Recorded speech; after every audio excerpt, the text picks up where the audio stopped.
Well, welcome to the D&K Straight Talking Reposs Non-League Show. We're back after a little bit of a mid-season break or end-of-season break, whichever we want to say. But we're back for the next couple of hours, and of course, joining me as usual, of course, to my left, maybe to your right on screen, of course, is Keith. So welcome, Keith. Evening, Dave.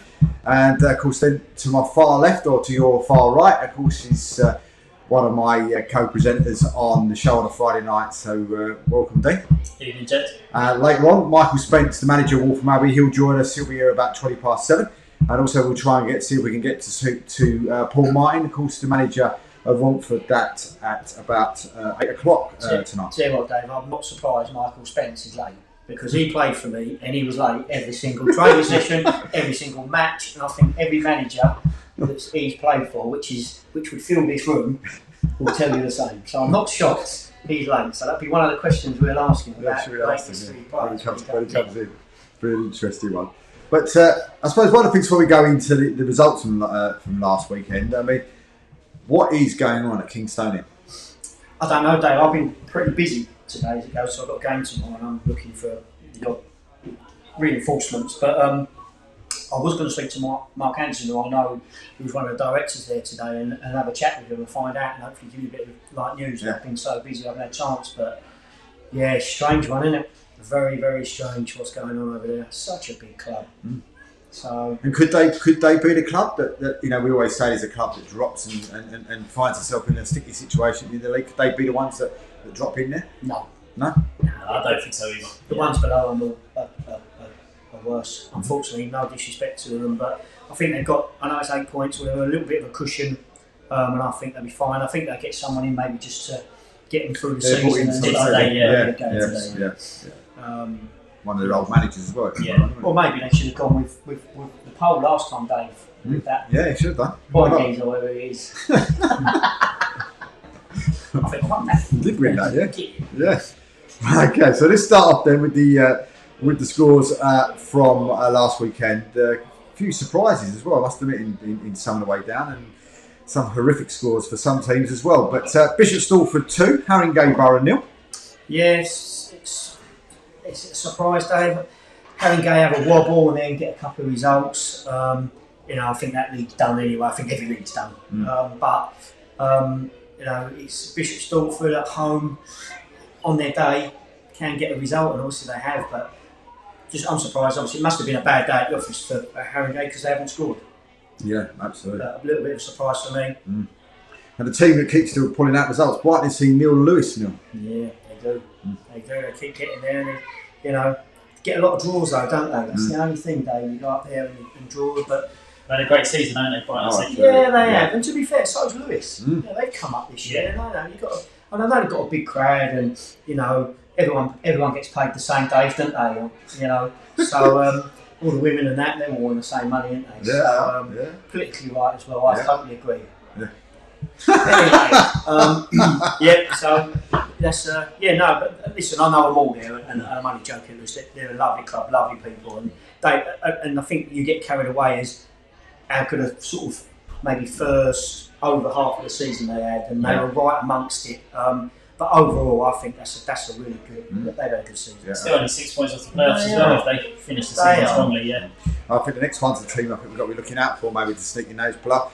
Dorking Wanderers 2, Carshalton 3. Well, we said about Carshalton, and again we just spoke about Lewis, and what a great year Carshalton's had. Another decent club that they're growing, they get good support, and Peter Dean's done a great job there, and they had a great run in the cups, didn't they? And they were games behind. And I said to you, I can see if they win them, and I think they will make the playoffs. I really do. To go to Dorking and beat them as well, it's a massive. Yeah. Enfield Town 3, Bognor Regis Town 3. What a game that is. Yeah, really good game by all accounts. Both teams are still sort of got hope to get in the playoffs. Yeah. I think knowing people at Enfield Town, they'd be hugely disappointed if they didn't get in the playoffs this year. So they're going to have to pull out some wins towards the end of the season. And Billy Bricknell didn't even score. No. Which surprised that he didn't score. Sometimes, did it? But I said they mostly. I wouldn't be surprised if he's had some part in all the goals. And yeah, good player, very good player. I was speaking to Justin the other day, and he was saying to me that he felt he was a bit of a, should we say, a bit of a beast, and literally it was, he said to me, he said out of the strikers that he had, he'd be the one that he'd want to get back if he could ever get him back. Yeah. And my phone had just gone absolute tizzy bit. Could I borrow your paper, Dean? Do you mind? Just sorry, mate. It's just got completely tipped up. Harlow Town 2, Wingate Beachley 7. 6-pointer.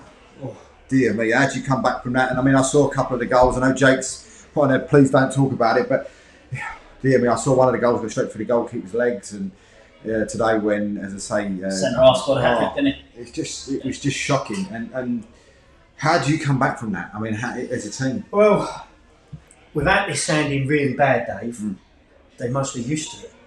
Because this year they've took a few good ideas, and that's what you've got to look at. You've got to look at why are we conceding 9, 7, 6. You know, that's not a Harlow team that I've known in years. You know, what is fundamentally going wrong? And I know he follows me on Facebook. Like, they got to sack the goalkeeper coach, you know. they got to tell him to dance through the door and go out the other end. I'm only joking, but you know. They've had a few keepers this year as well, haven't they? But they concede. You can't keep. Once it happens, fine. Yeah. But not to be happening when it's happened. And you know, 1 minute you think, oh, they've got a result.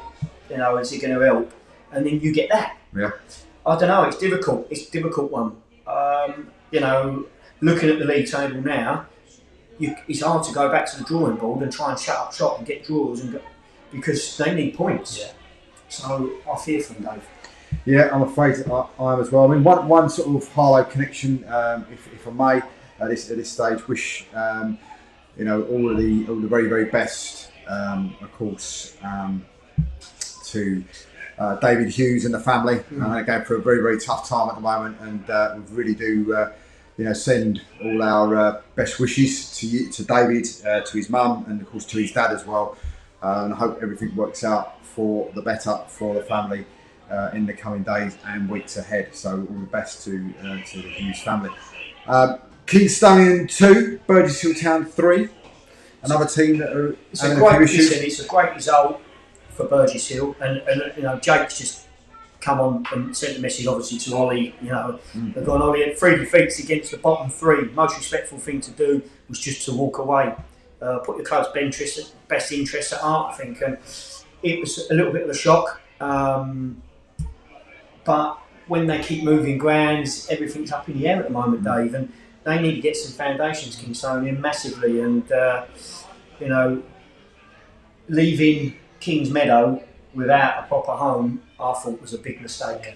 Big club as well, isn't it? Big club. Like we said before, loads of people would want that job.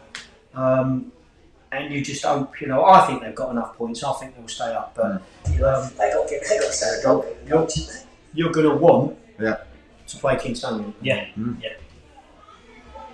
And I mean, again, another side. I mean, they're sitting there at the moment. They're sitting in 16th. I mean, I know we spoke about it just a minute ago, but I mean, 42, 8 points adrift.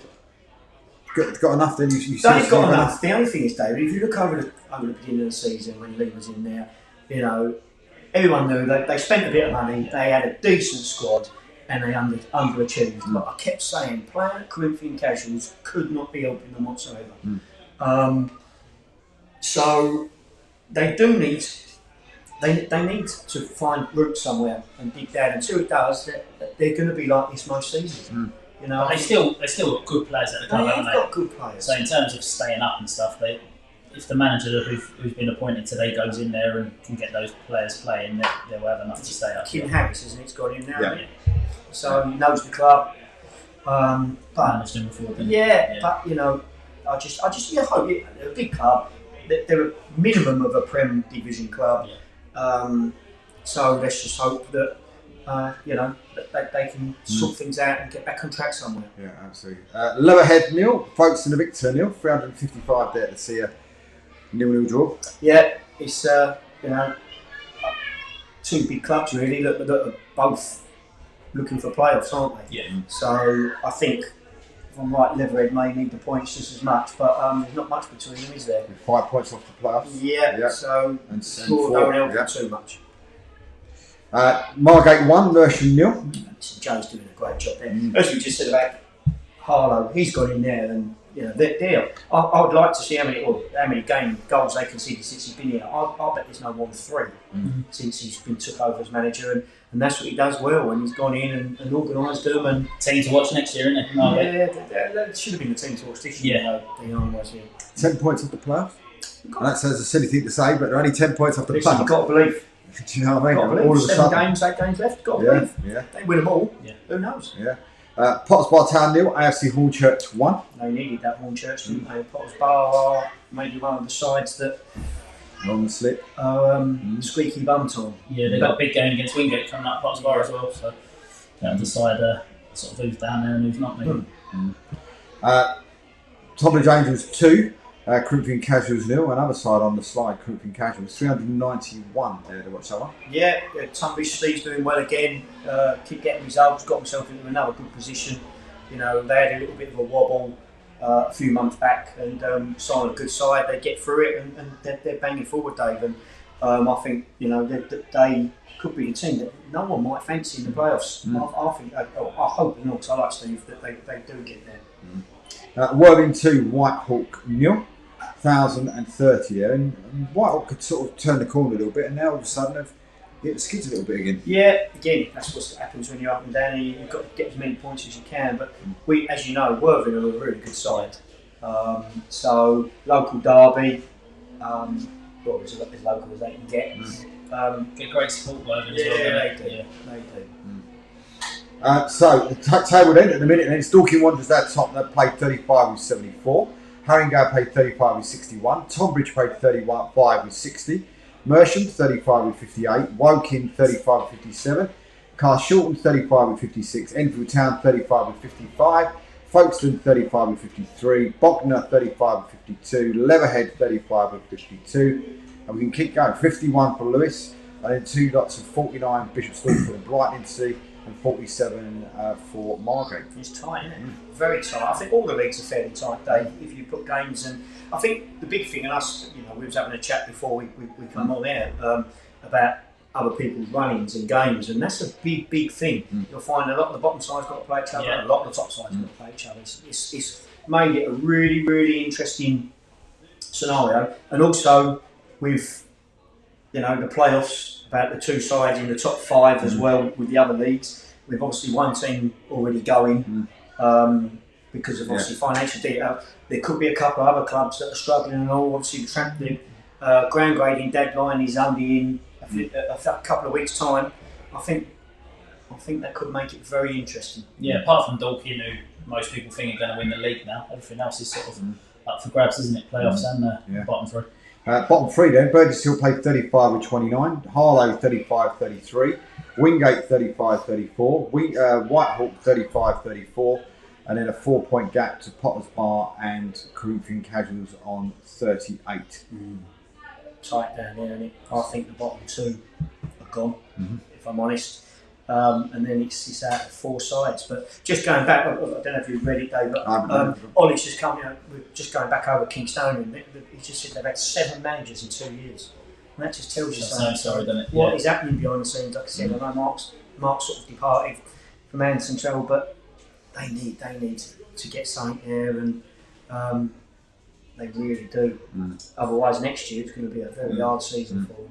I mean, looking at that then, I mean, I did see someone posted on Facebook and Twitter the other day that the list of the points per games of the teams that are around about in the playoffs, and I think one of ours was only sort of 0.5 away from being one of the ones that will be able to go up. Most of them that are in that sort of playoff positions. We are close. Obviously, don't get our league's only got 19 teams in it, Dave, as well, so they've got to look at that. And it's like saying points per games, but at the moment it looks identical because everyone's played the same amount of games. So until sort of that's sorted out, but I think one of our leagues are going to be very close to it. So that'll make it interesting. Going into the North Division, then probably one of the best results of the weekend. Barking 4, Haybridge Swifts 1. Yes, in front of 81. It's a great result. Obviously, saying a few more couldn't watch that. Obviously, I've seen Alex Teniana's tweet that he likes to put out. He's gone there and they've got a couple of great results. But as you said, their running is horrendous as well. It's horrific, yeah. But yeah, no, it's a very. I think it's a great. I think Abridge was on a brilliant run, weren't they? But I read a couple of things on there as well, which I disagreed with a little bit on social media with that. But as a home result, I think they'll be over the moon. Yeah, and it sounds like a club on the up, Barking, doesn't it? With the 4G and all that next year. Yeah, great. Should improve. Burn it. So I mean, so I did hear somebody say that next year, the Bostik North might be changed its name to the Bostik 3G next year because almost every club's going to be on it. Have you not seen the new rules of the game coming, Dave? Right at the bottom, no fake grass. I'm not a fan of Astros either, as you know, Dave. So right but that is the amendment we're going to put on the bottom. No fake grass. Proper football teams only. Yeah. Okay. Play by the rules. Don't cheat. Ollie Underwood said we haven't won a league game since January the 5th. Could have been Kingstonian. Yeah, the last two of us have been shocking. Last two for us have been shocking. We would have gone down last year if it wasn't just for one to go down. Just goes to show, mate, in this league what a good stroke bad run can do. Exactly right. That's exactly right. But I mean, he's saying that some teams keep. I mean, in that before we go on to the Basildon result, but you look at clubs like Romford, they've kept Paul Martin in that manager's role for a very long time, and always manages to put, as he's known as, magic, gets himself out of it, etc., etc. Others swap and change, like Kingstonian, 7 or 8 or whatever. Yep. If you're a chairman and you're the Harlow chairman at the present minute in time, or not just the Harlow chairman, even I don't know, one of the other sides that are in there that are in that relegation zone, would you look at it and change it, or do you think that that consistency of the manager being in there is the right thing to do? Well, Harlow have kept the manager all season, haven't they? And Wingate have had 4 or 5 managers, so they played the big game Saturday. It was a great win for Wingate.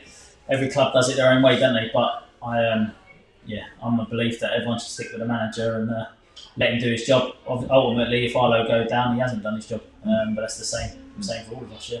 For me, Dave, you just asked what you would do as a chairman, but as a manager, if results ain't going the right way, you look at yourself. Yeah. Okay. As a chairman, if you keep changing managers and things ain't happening, you've got to look at yourself and what you're doing outside the club. So we are just talking about Kingstonian.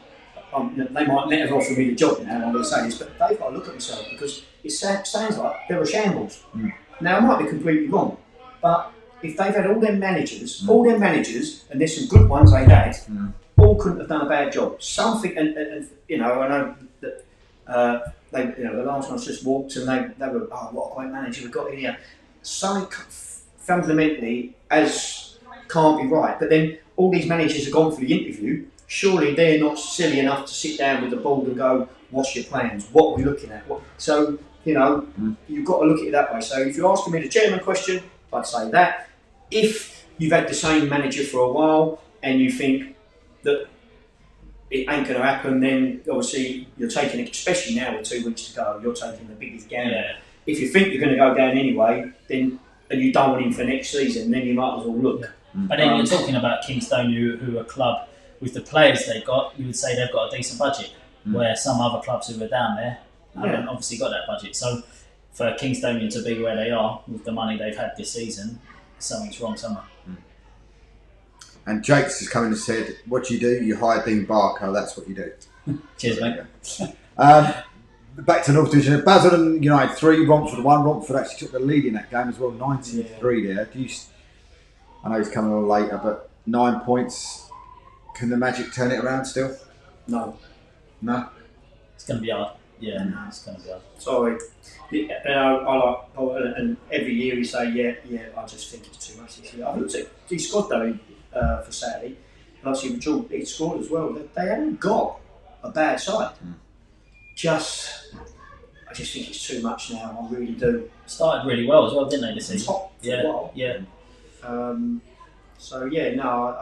It's hard. We need 9 points to cut the drift. Is that just bottom or that second from bottom? That's from that is literally from to Whittam. So Romford on 21, Mildenhall 22, Whittam 30, 31 for Surham and Great Wakering. Is that 9 points with 7 games left, 8 games left? Yeah. like you say about the playoffs, if you keep winning, you've got half a chance, haven't you? Just got to believe until it actually says, oh. Brentwood Town against Lane, that game was waterlogged, that game was postponed. Bury Town 1, Bowers and Pitsea 5. That's a great result. Whatever, people say, oh, yeah, Bowers to go. I heard he had a hoodoo there as well, Rob, as well, that he could never win there. But he certainly went down one at the weekend. To beat Bury 5 at their place is a great result, no matter who you are. Because they were on a bit of a decent run over the form over the last 6-7 games. That's a tremendous result, and I keep looking every week, and they're just solid. And is this side good enough to beat them? Every single question that they've been put up against, they've won, and that's why they're top. They're solid. Yeah. David Knight with 2, Cornhill with 2, and Lewis Manor with 1 as well. 282 there at Bury. So I could support them. Canby Island 1, Dereham Town 4. Changed the manager, and all of a sudden they're flying. I mean, they're now literally sitting 15th. What is going on in Canby? 10 points clear of the relegation. What is going on in Canby? We spoke last year with obviously Marty Two has gone there, hasn't he, and a couple of others that have just left. But last year they were saying that we're struggling. We went down because we didn't have the budget. We put our money into the clubhouse. Next year will be different. The clubhouse is open, lovely. Obviously, Danny then went upstairs, which again was a surprise, and they got another decent manager in.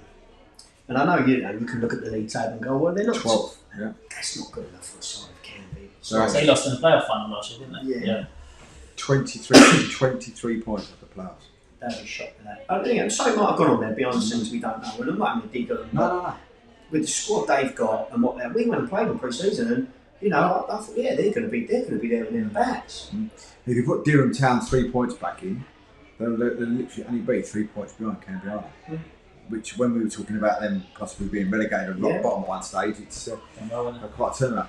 Grays Athletic 3, AFC Sudbury 2. I think it's Jim's first win. Yeah, it was. Yeah, so I've been speaking to Jim over the last few weeks. I'm really pleased for him as well. Great win. Mitch Hand's got to stop scoring goals. I spoke to him in the home last week as well, and I had him playing for me. He's a lovely fella, but he keeps banging him. I don't know if you see his goal. Decent. And they had a good, strong finish to the season. Well, you said about chairman and that. If I was the chairman and things were, he'd be the manager I'll get in. And I'm surprised that some of them, I think Kingstonian now would be sitting there thinking, what have I done? Because we should have got him in a while ago. Because I think he would have settled them. Great club for him to move forward. But he's at a very good club, a big club. It's local to him. And I think he'll take them on. I think they'll get promoted next year. Great Wakering 1, Soundtown Rangers 1, 89. I think that was about, if you had a tenner and free bet, you would have gone draw on that one. Morland Tiptree 1, Coggeshall Town 4, 193. Bit of a surprise, wasn't it? Yeah, well, listen, it's all I can say, and I told you that they've come in for one of my players who I only had for a week, who we got from Atkinson last week, and what they offered him was ridiculous. Absolutely ridiculous, and here he is. You've got to let him in. Okay. You can.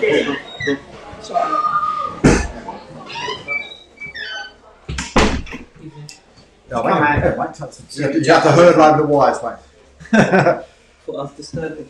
No. Sit down, mate. Thank you. All right, mate. Morning, how are you, mate? Thank We were saying, like, when we knew you were coming in, and Dave said, oh, he's going to be here about 20 past 7, which he's got up. I said, all the managers that Mike's ever played for will be sitting there going, he's always late. No chance. So he's late. But yeah, so welcome anyway. We're just going through some results. We'll tell you what to do. But yeah, so like I said, the amount of money they offered him, mate, was ridiculous, and he couldn't turn it down. So they're obviously, they're in a great position. They've got a chance of getting second place, which I think for the playoffs they would want because they get home advantage. But that is a big statement. Can I just say, Dave, what you just said, that's it now, I'm turning off. Right, what you? Mildenhall Town 2, Tilbury 2. Shocked with that one? Mildenhall, obviously, we just said about Romford, they need the points, and they've got that. Tilbury, with the players they've got, I would have thought they won them. Mildenhall signed some big players recently as well. They're throwing a bit of money at it to try and stay up, so I wasn't too surprised with the result really, because they need some wins as well. Whittam Town 1, Felixstowe Walton 1, 89. Yeah, James would be happy with that, wouldn't he? Good result for Whittam because we spoke about Felixstowe a few times, didn't we? And they've, their results are good enough. How far away are they, Dave? Felixstowe, they are 20 points, 10th position. I mean, realistically, the playoffs in the north are gone and dusted. Yeah, they are. It's just a matter of what position they're going to.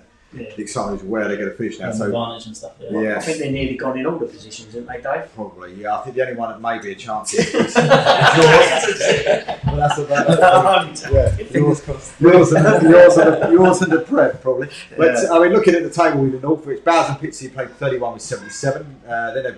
Then now a huge gap of 12 points to Malden and Tiptree, got 65. Coggeshall played 30 on 61. Averley played 30 on 61. Haybridge played 31 on 61.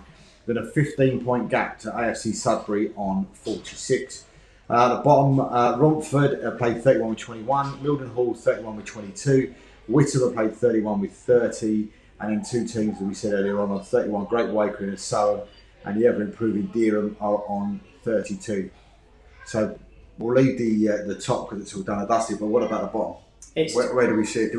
We just said that, no disrespect, Romford we think may be down, but if that's the case, I'm moving all then as well because they're only a point better off. I think Whittam will get out of it though. I think that hold, they have got a result in them.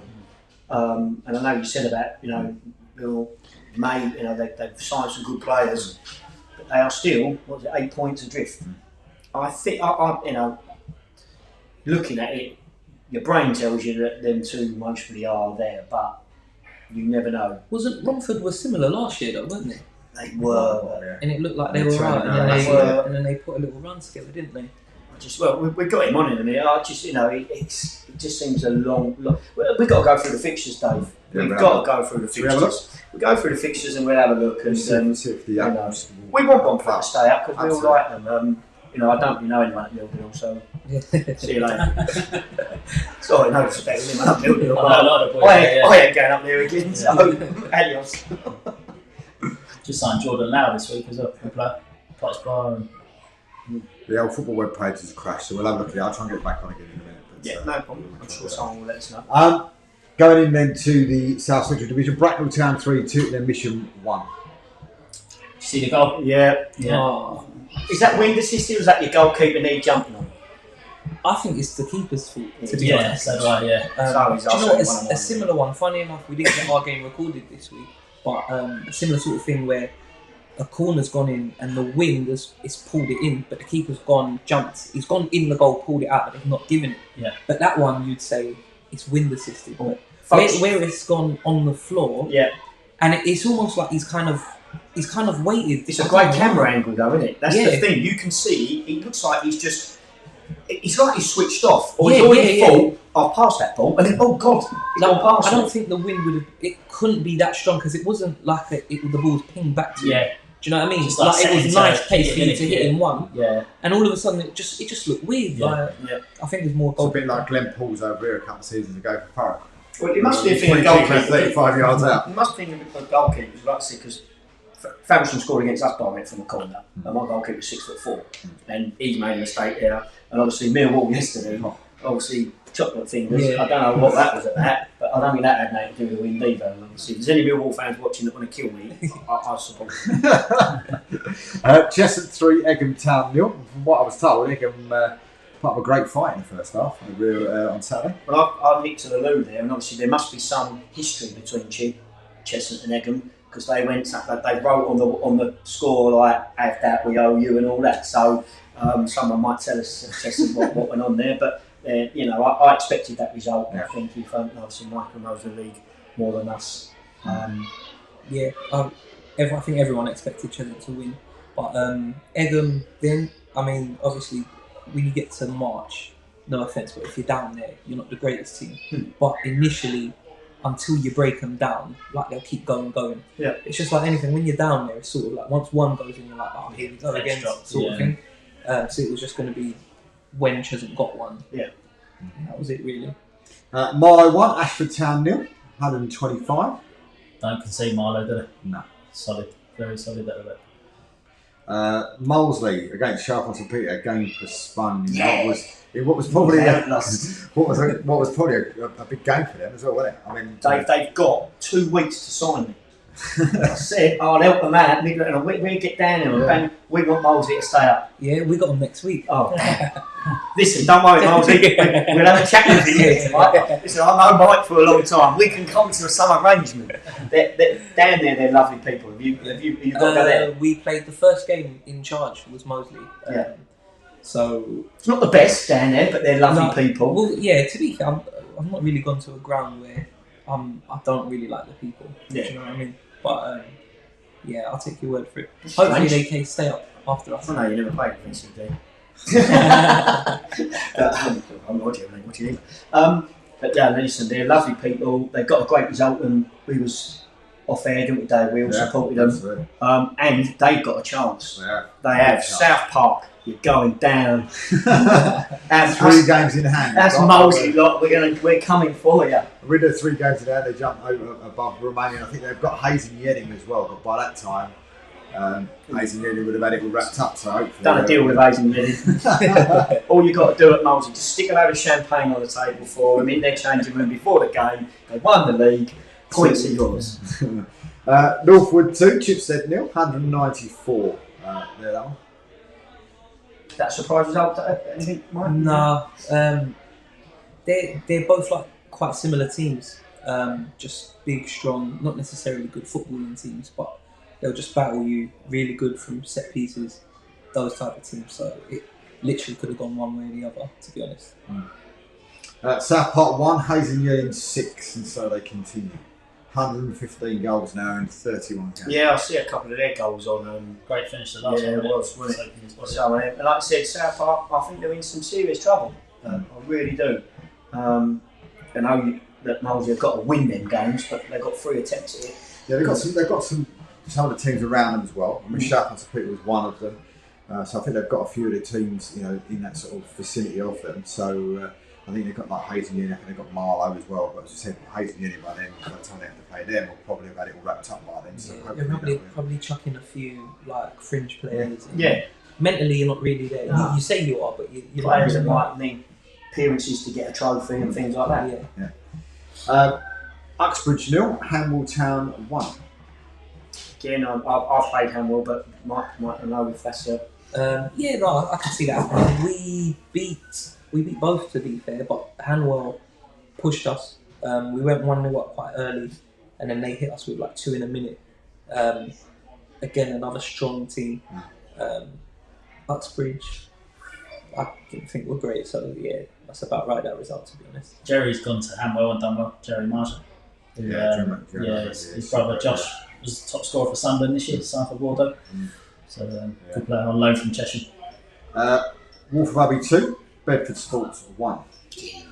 And I rang him after. Nathan Actually, Collins. I rang him after the result. He went, "Who's this?" Oh, cheers. Cheers. Say the number. I went, "I'm one of your gaffers." He went, "Oh, that's my phone book." Yeah. Which one? Tell us about the game, mate. Yeah, it's a game we expected to win. They play on Astro, and we've done a bit of research on them. So they don't really travel well. They do ship a few goals. I think they've won not many, maybe 1 or 2 in their last 10 away from home. And they can't go down, they can't go up. So sometimes, like for us, where we're still chasing something, I just said to everyone, like mentally, they won't really be here, and they won't really. If we take it to them, they won't really want to dig deep. Like it just kind of gets like that. We scored pretty early.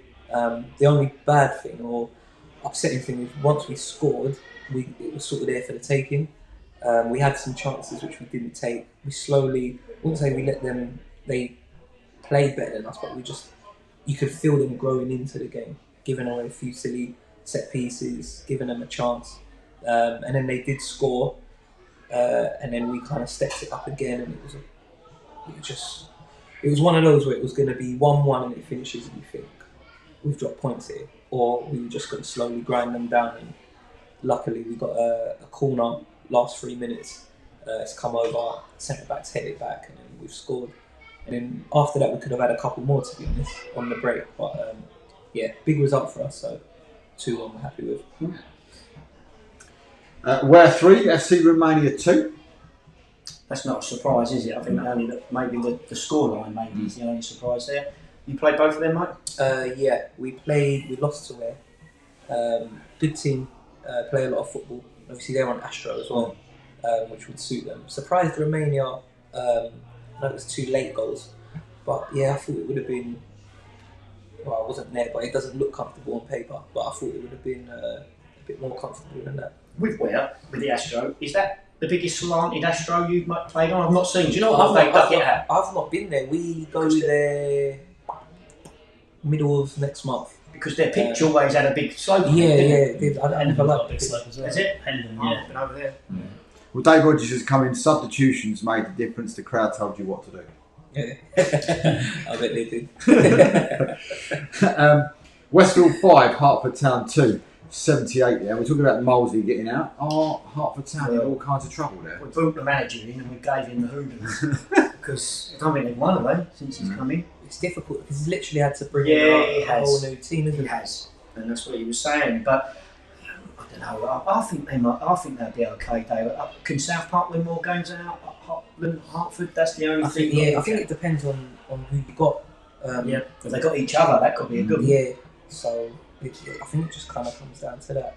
But yeah, I like Hertford as a club, and their setup. So. And they're quite local as well. I'd rather go there than go South Park. So hopefully it's there. Who knows where you're going to go next year? Could all be juggled up again. Yeah, true. Come in our league, mate. Go on tour. Birmingham and all that. Another trip.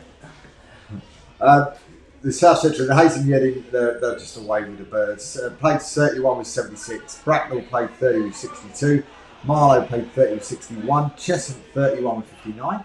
Westfield 31 with 57, Ware 31 with 51, Waltham Abbey 31 with 49, and at the bottom Egham played 30 with 11, Molesley played 28 with 21, South Park played 31 with 22, Hertford Town played 31 with 24.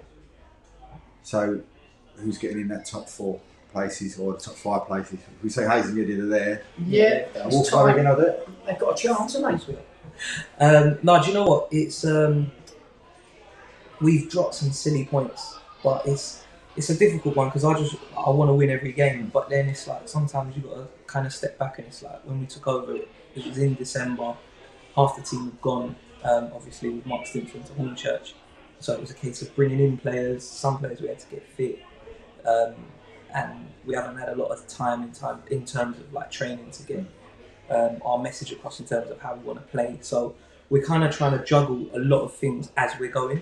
So when I look at it like that, I look and I think, no, we're not doing too bad.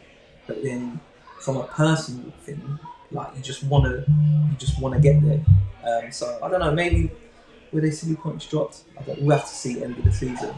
We can potentially still get there. We've got a few of the boys in and amongst it. We've got Yedding as well. So again, hopefully we can catch them when mentally they're not really there. We've got Marlow. We beat Marlow at Marlow. We've got Ware. So we've got a few. We've got Westfield as well, who are in and amongst it. And we've got a few. We've got Romania, who are down there. Saturday, we've got Molesley. We've got South Park as well. So you just never know. I just keep saying to the boys, we've set ourselves a target now of we just want to get as high as we can.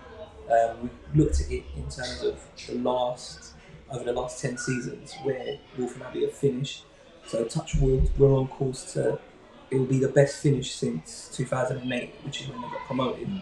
So I just said, look, if we try and make sure we comfortably finish as high as we can and results go our way, you just never know.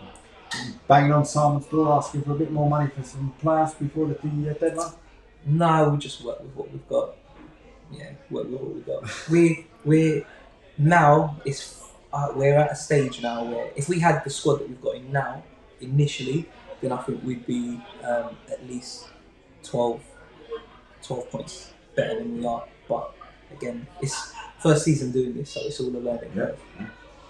Going into the South East Division, Ashford United 1, East Grinstead Town 0, 306 there. Late goal was 86 minutes. Yeah, they finished a late goal for them, and they needed it as well because it is tight in our league. we're going to go over that in a little while. But good result for Tom. He has a clean sheet. Obviously, they've got a tremendous goalkeeper and so on. But they lost their left back to Cray in the week, and they brought the left back in from us as well. So it's a good 3 points at home. Faversham 3, BCD 4. What again? Done. Again, I think as obvious the wind spoiled our game a little bit, and I knew it would. We rested Charlie McDonald. He's got a slight groin injury, and I bet he wished he played because it should have been about 6 or 7 days. No disrespect, but we made 3 massive blunders for their goal, and we're 2-0 up after 9 minutes. We missed a penalty after 15. We missed an absolute sitter 2 minutes later.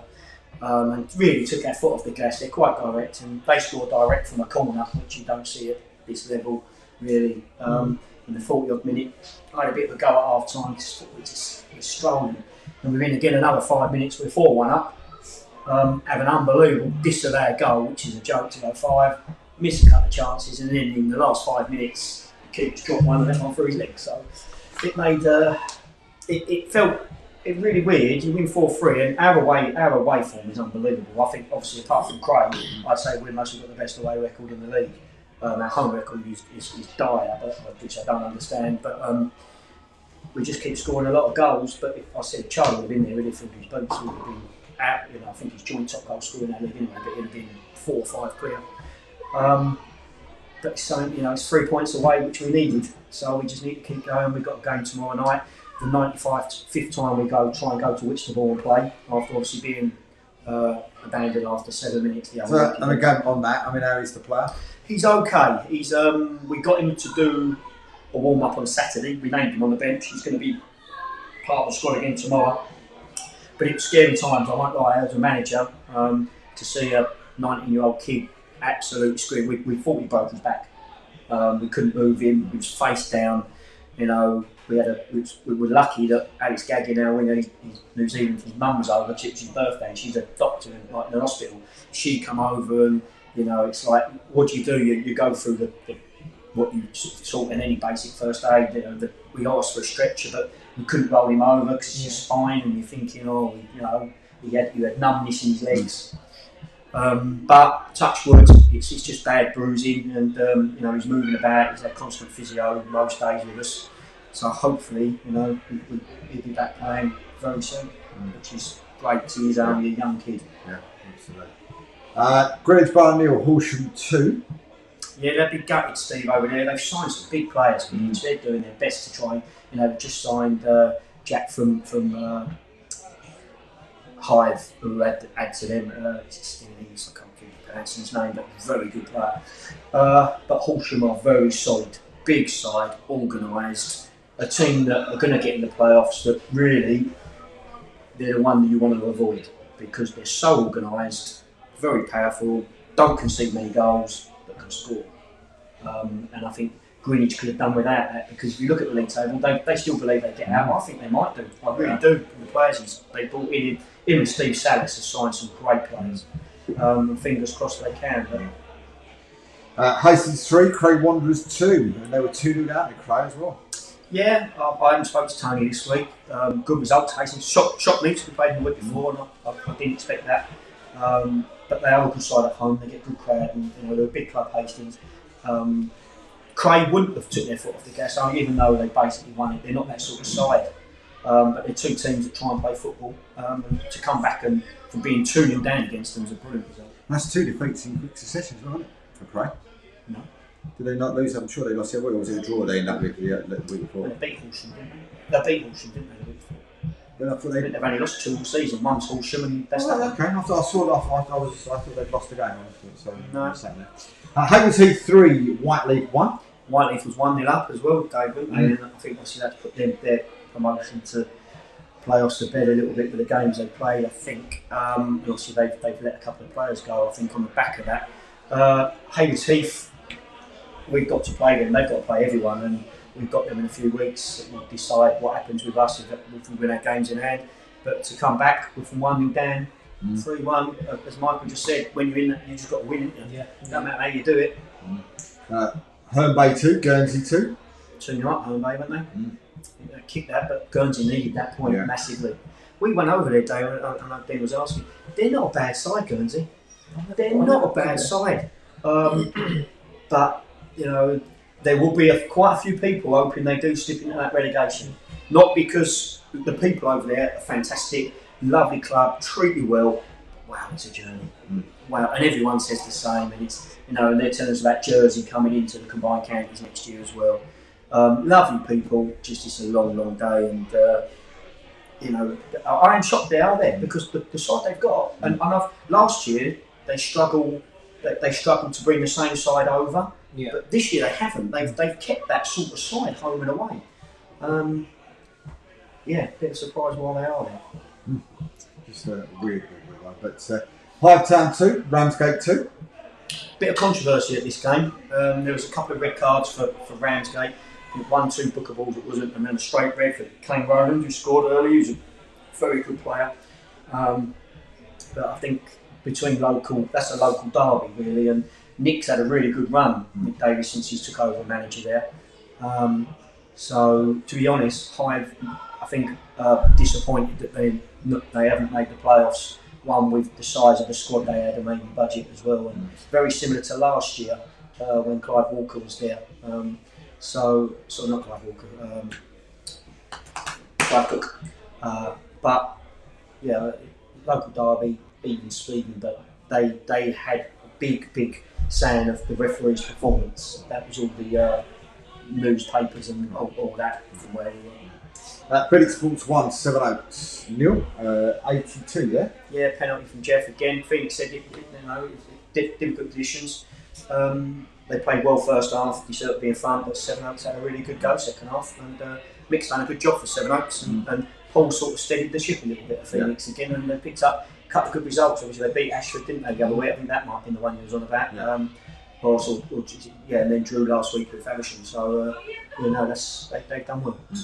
Winston Town 2, Sittingbourne 1, 177. Well, we're going there tomorrow, Dave. That result shocked me because Sittingbourne, since they put a new manager in, they've gone all young, and they beat us, and the work rate they've got is unbelievable. And I actually said all the top teams, Sittingbourne could take points off, and that would make a big difference where the playoffs come. But obviously, you know, Whitstable were a big, strong physical side, and they've done well because they beat Guernsey the week before as well, and to run up with that, they've got themselves out of trouble because I think 3 or 4 weeks ago they were looking over their shoulder when we went down there for that game when it got abandoned. They were a little bit concerned, but you know they've got the 3 results, and like we've all said, 9 points can make a massive difference. Yeah, that's it. We're looking at the table. Cray Wanderers at top, 29 with 71. Horsham played 30 with 58. Ashford 29 with 57. Hastings 30 with 56. Haywards Heath 29 with 55. Then it's an 11-point gap to Hive Town, who played 30 with 44. Yourselves only played 28 with 44. And then Whiteleaf played 29 with 41. So, possible or not possible? Well, for us, Yeah. what we said is pretty similar to what Michael just said about himself. You know, the Hastings game last week was big, Dave, and the way they celebrated, which I thought was had draw written all over it, but you know they beat us in the last 10 minutes, to be fair, and it's one of them things. But you know, we've got the 2 games in hand over a couple. We've got to play Haywards Heath, we've got to play Ashford, but Ashford and Haywards Heath, I think, have got to play everyone at the top, and you just got to keep going, see how many points you get. You know, we win tomorrow, our game in hand, and it's a big if, we're away, and they're on the back of 3 wins themselves, it puts us a little bit closer, and we've just got to see what happens. We've got 27 points to play for, or 24 now, because we won Saturday, so who knows. But exactly the same as what Michael said, we've had a really good year. After the Hastings game, people was like, oh well, but the squad we've got, some of the youngsters, we keep most of it for next season, and we do well. And the club's been happy. We've played some good football, and we've had a bit of a go. But it's not over until what they say, the old fat lady sings. Yeah. Well, we got Slimming well at our game, so and we banned them singing. So any fat ladies out there. At the bottom, the Greenwich Borough played 30 with 24, Guernsey with 29 with 27, Faversham played 30 with 30, and then Three Bridges and Herne Bay have both played 31. Is it as high as we go, 7 points? Yeah, Three Bridges, I tell you, they've got to play a few of the teams around them. I know Fabrish have to go there, and I think, and I want to be biased because Steve at Grinchbow was my mate, and Bolson's to be fair, but the players that they've brought in are good enough to get out. Definitely, that they've used all their contacts to bring in some big players. I fear for Guernsey. Obviously, we got Herne Bay next week, but Three Bridges are the ones that maybe, and I've said this before, I think their discipline could cost them. They sometimes miss their big players for big games because I think they might be bottom of the fair play. I might be wrong, but they've had a lot of sending offs and they've had a lot of bookings. So, but it's that's all to play for.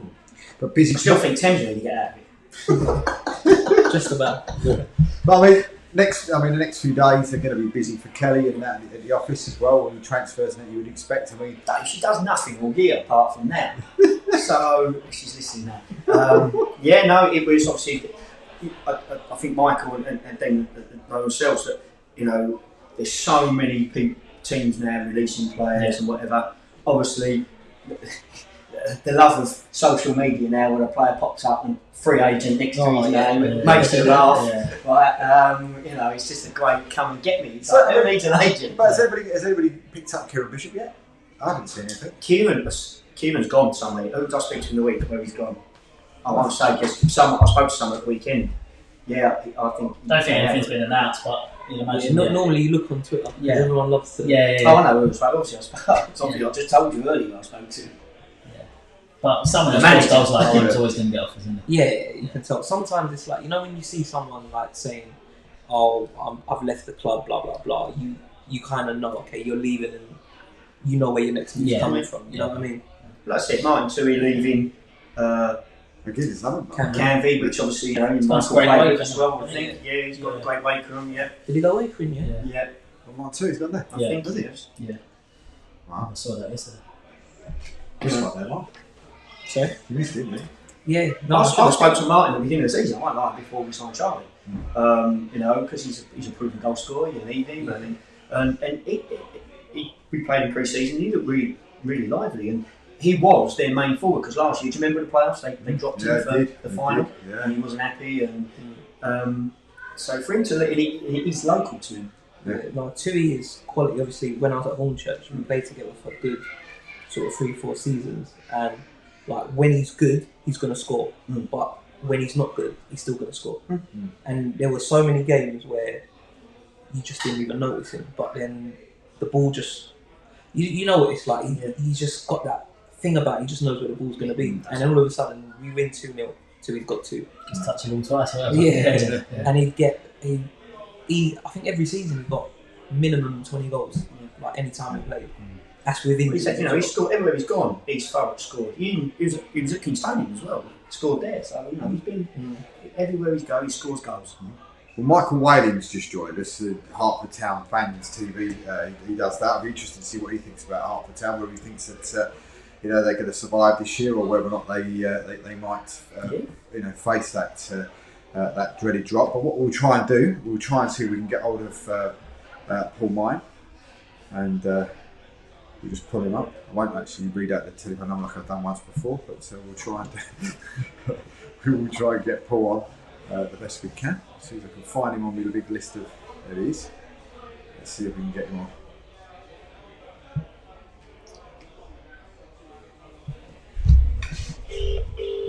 Let's see if we can get him on.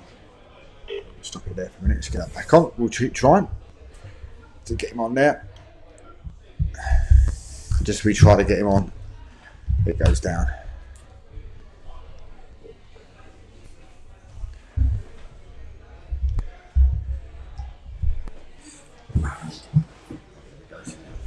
But while we're just trying to sort that issue out, I mean, look for one of these clubs, aren't they? That I know we talked about them earlier on, but they're one of these sort of clubs that, although they are where they are in the league, they're sort of one of those clubs that you can't physically cut out until the fat lady sings as such, because you just never know what's going to happen from 1 minute to the next.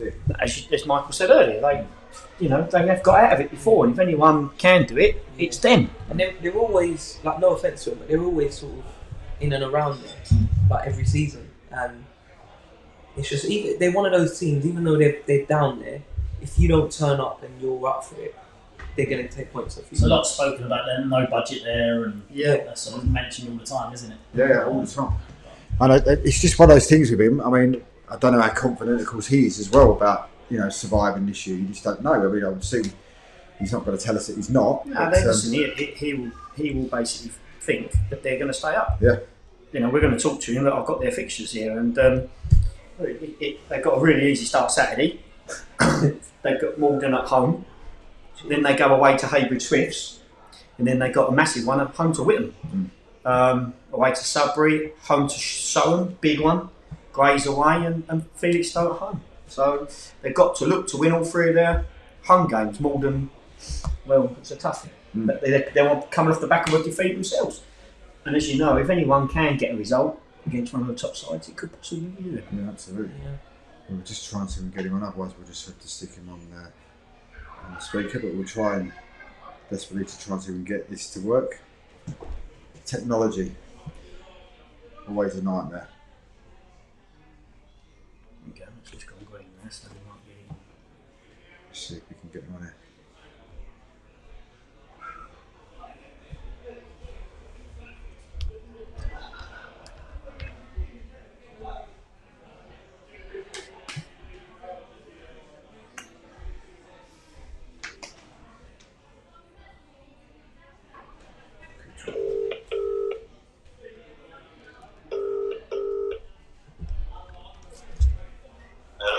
Hello, points.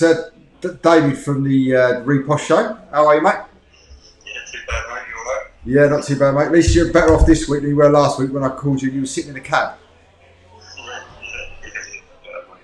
Well, we're literally just trying to get you onto the loudspeaker, and it's just as we was about to call you, the loudspeaker went down, so we just sort of try to reboot things. But I mean, with the actual with Romford yourself, I mean, started the season off and started off really, really well, and now you find yourself in sort of a precarious position. Yeah, well, say that first one because there's multiple games there, especially with Rope being the new manager and quite late before the season started. And I've just turned the paper, let's enjoy it while we can, because it's always a tough task for us every year. Yeah. So I mean, with the games coming up, and we just said you got Malden at the weekend. I mean, it's a toughie to be going to as well, isn't it? No, every game is winnable. Every game's losable. If you can discipline your players on how much they want it on the day. Okay. No. Go on. Okay. Paul, sorry, it's Keith here, mate. Can you hear us? Okay, fair enough, mate. Yeah. Well, hopefully you haven't been listening to the show tonight, because we've been speaking about it. But coming in, obviously, we've only a few weeks to go to the transfer now. We've just been talking about, obviously, clubs letting players go and social media being the biggest 100%. Agent thing ever, where players are now telling everyone they're free agents. Have you been looking around and seeing what you can pick up? I personally, because I don't do social media.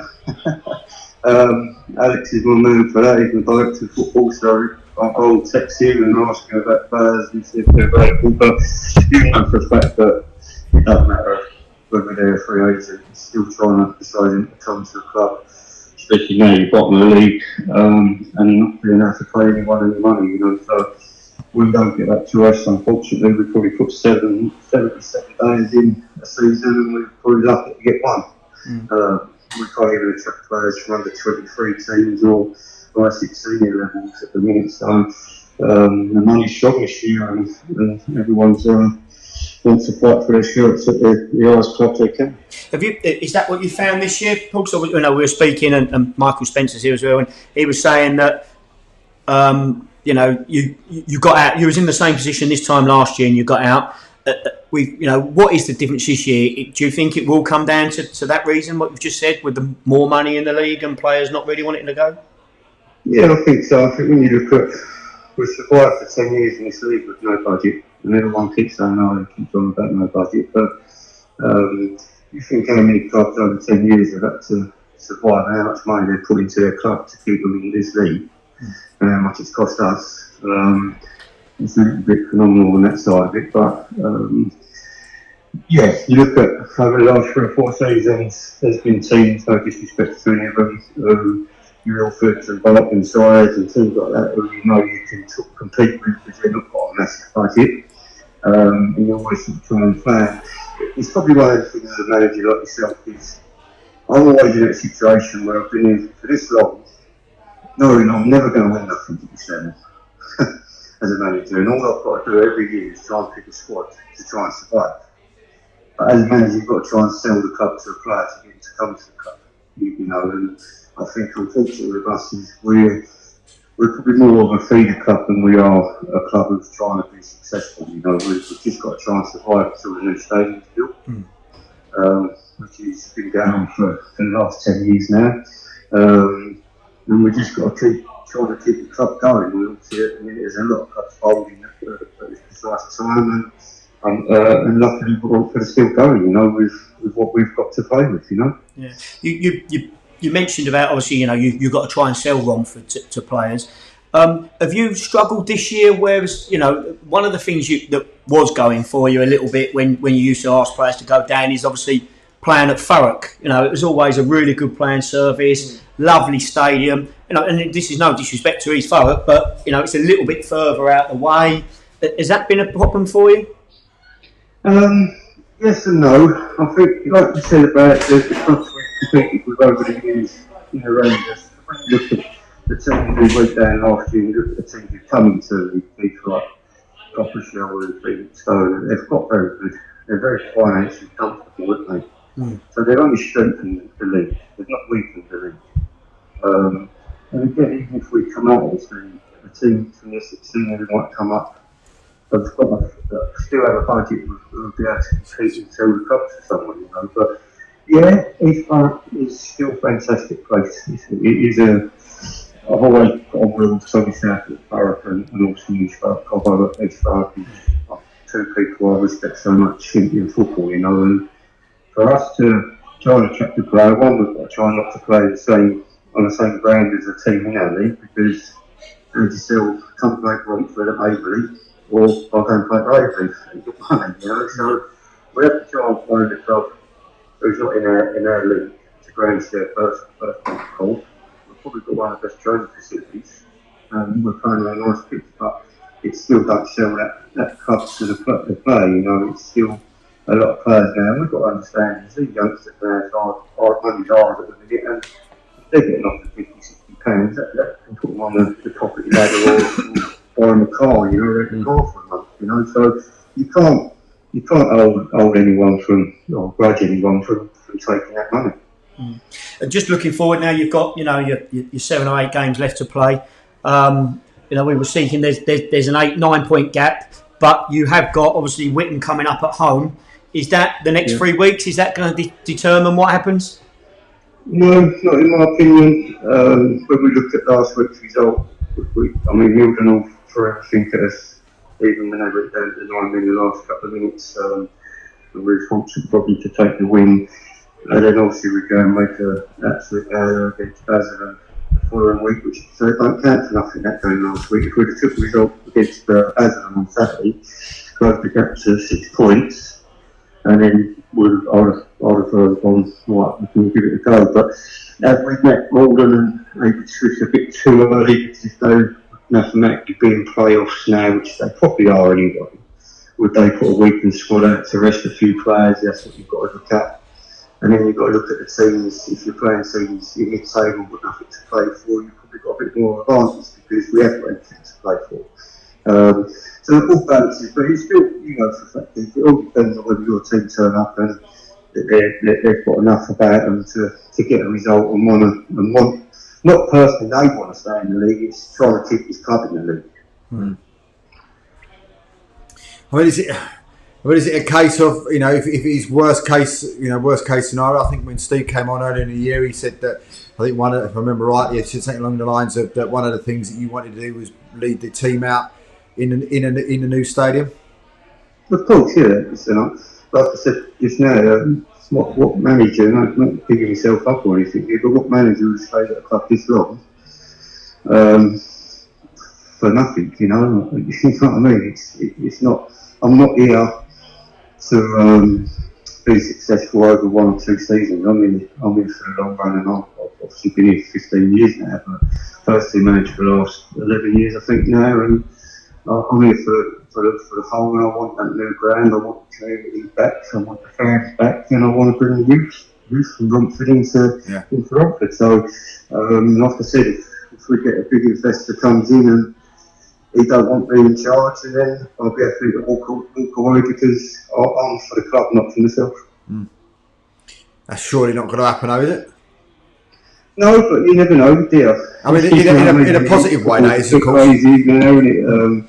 There's no patience in pro football, and now it's also creeping into non-league football, and we've got to understand, I think what people understand is that they're alright, they can click their fingers, get another job and be financially comfortable in a wage bill, but there's a lot of pressure on the league managers, and that don't go for me, that goes for people like Smallsy's at Bowers. There's a lot of pressure on managers, you know.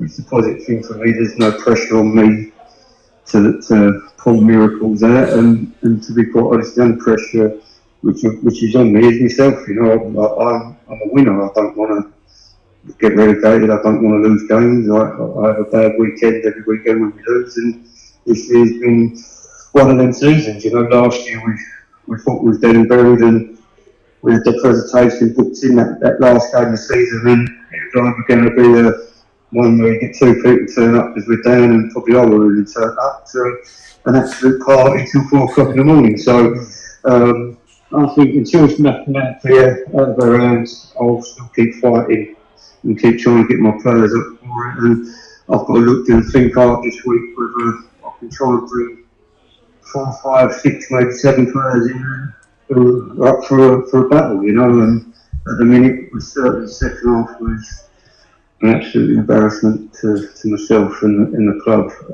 the way we performed against us in the second half. I mean, is there any pressure on you, though, from above, you know, in these last few seasons, due to the fact they might be saying, look, you know, we need to stay in the league, Paul, because, you know, the new stadium and investment and stuff like that? Is there that type of, any of that sort of been said, or?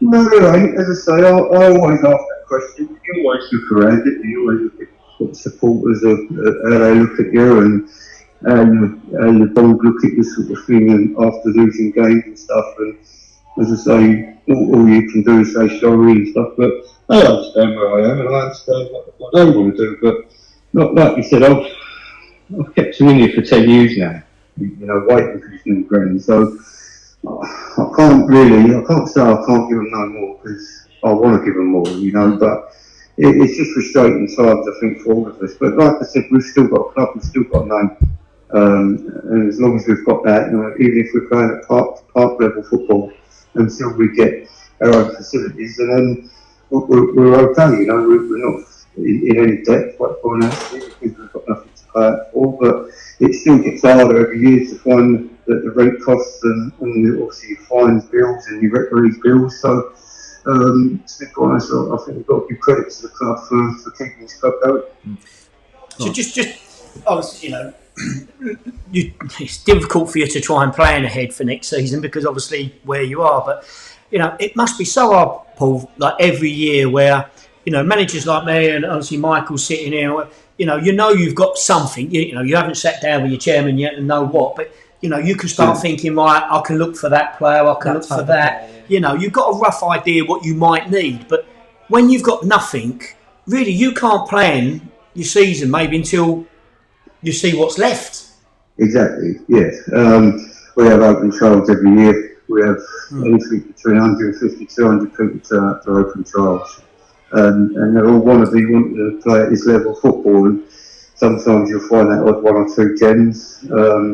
But realistically, in my position, I have to, as a manager like you, if I had a budget, you could go, right, I want to play a 4-2-3 or whatever, you know, and set your formation up how you want and bring them players in who you think is going to be good. But unfortunately, I have to make my formations around the players of what I've got.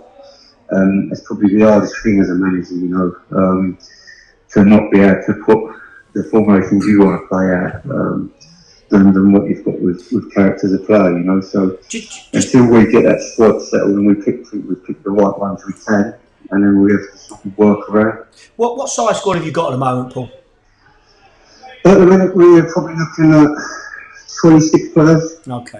I was going to say, because obviously, you've got to have some, because you do get injuries and that. You can't go out and, basically get can you? That's the positive side of it. Is obviously the negative side of it is we ain't got reserves or under 18s. We've got a college team, we've got an academy team, which again I could know on these. I don't know whether you know much about the academy side, but you want to try and give a few of them a game.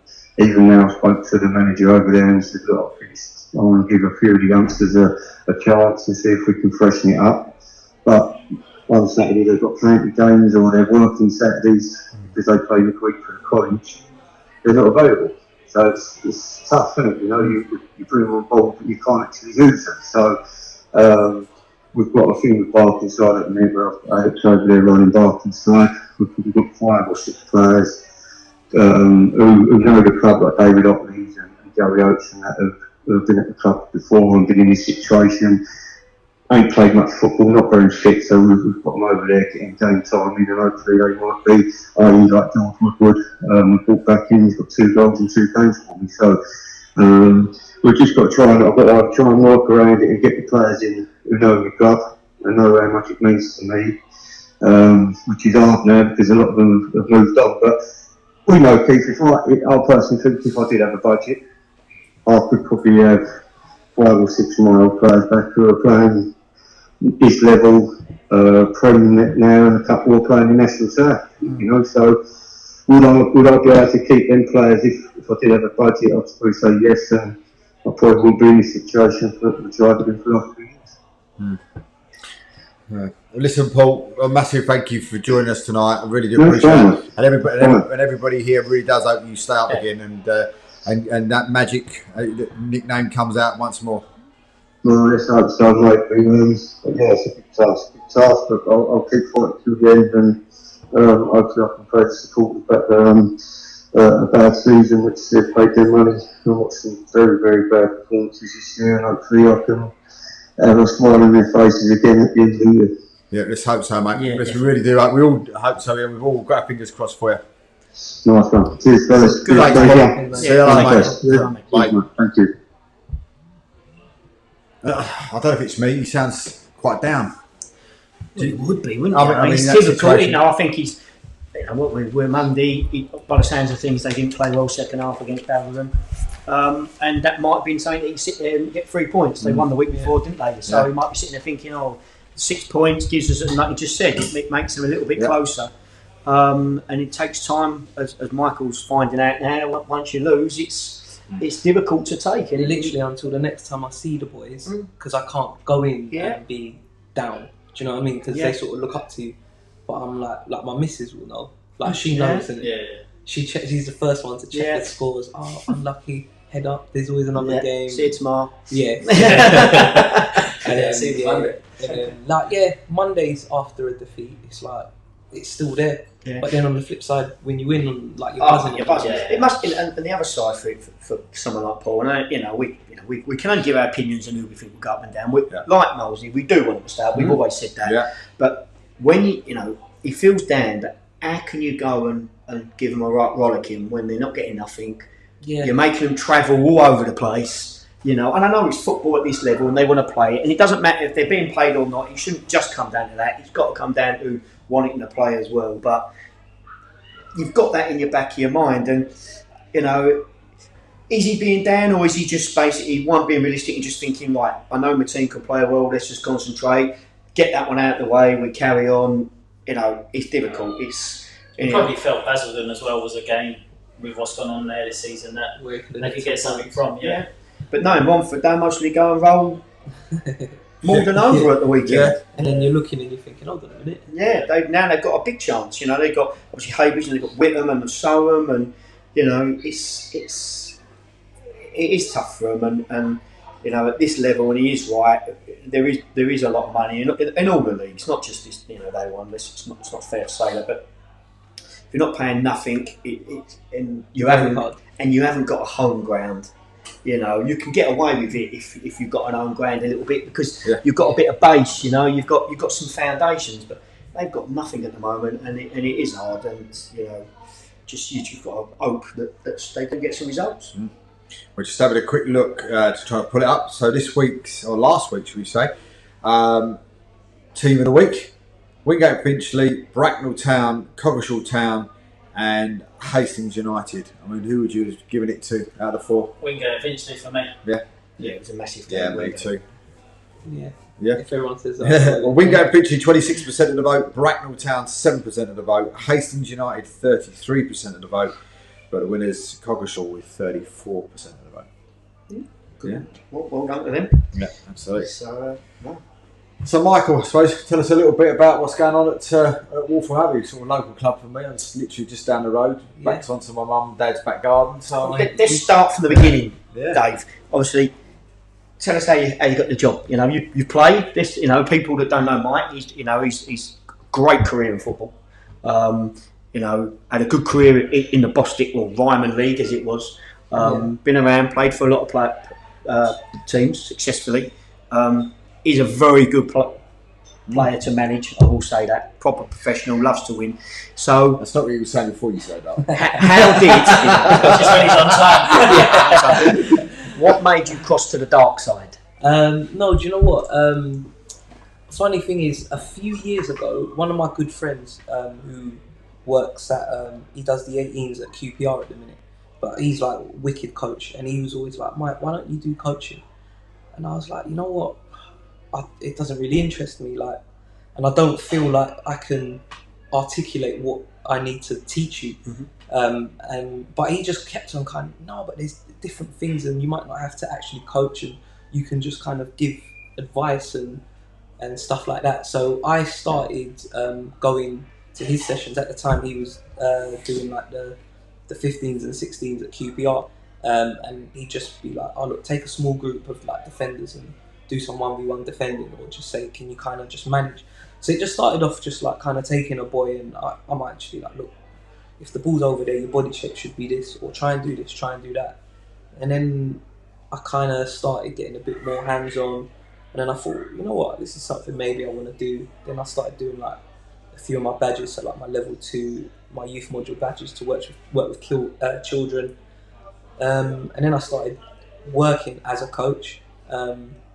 Then obviously I was getting older as a player, so I kind of wanted to, not necessarily like the whole managing thing, I didn't really see that happening, but I wanted to stop playing a little bit, or some people would have said early, but I always just liked the idea of stop playing. I didn't want to play to the point where I couldn't do what I could normally do.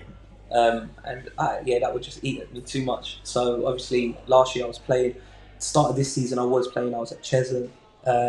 Craig at the start of the season was like, look, I'm not sure if I'm going to go with you this year, blah blah blah. You don't look like the same player you was last year, which is fair enough. And then I thought, I'll just go and get another team. And then I had a good talk with my missus, and she was like, look, you always said you wanted to focus on your coaching. Maybe this is that like avenue. So then I thought about it, and I thought, yeah, you know what? I'll stop playing. So then I stopped playing, and then I started to miss it, obviously, as you do. And then I was just kind of like just working within QPR, just doing a few bits with the kids. And then it got to December, and obviously Billy Holland, who I manage with, but he still plays, so he's a player manager. He called me. He left a missed call on my phone, and I looked at it. And then I checked my messages. He messaged and says, "Oh, Mike, Stimo's gone.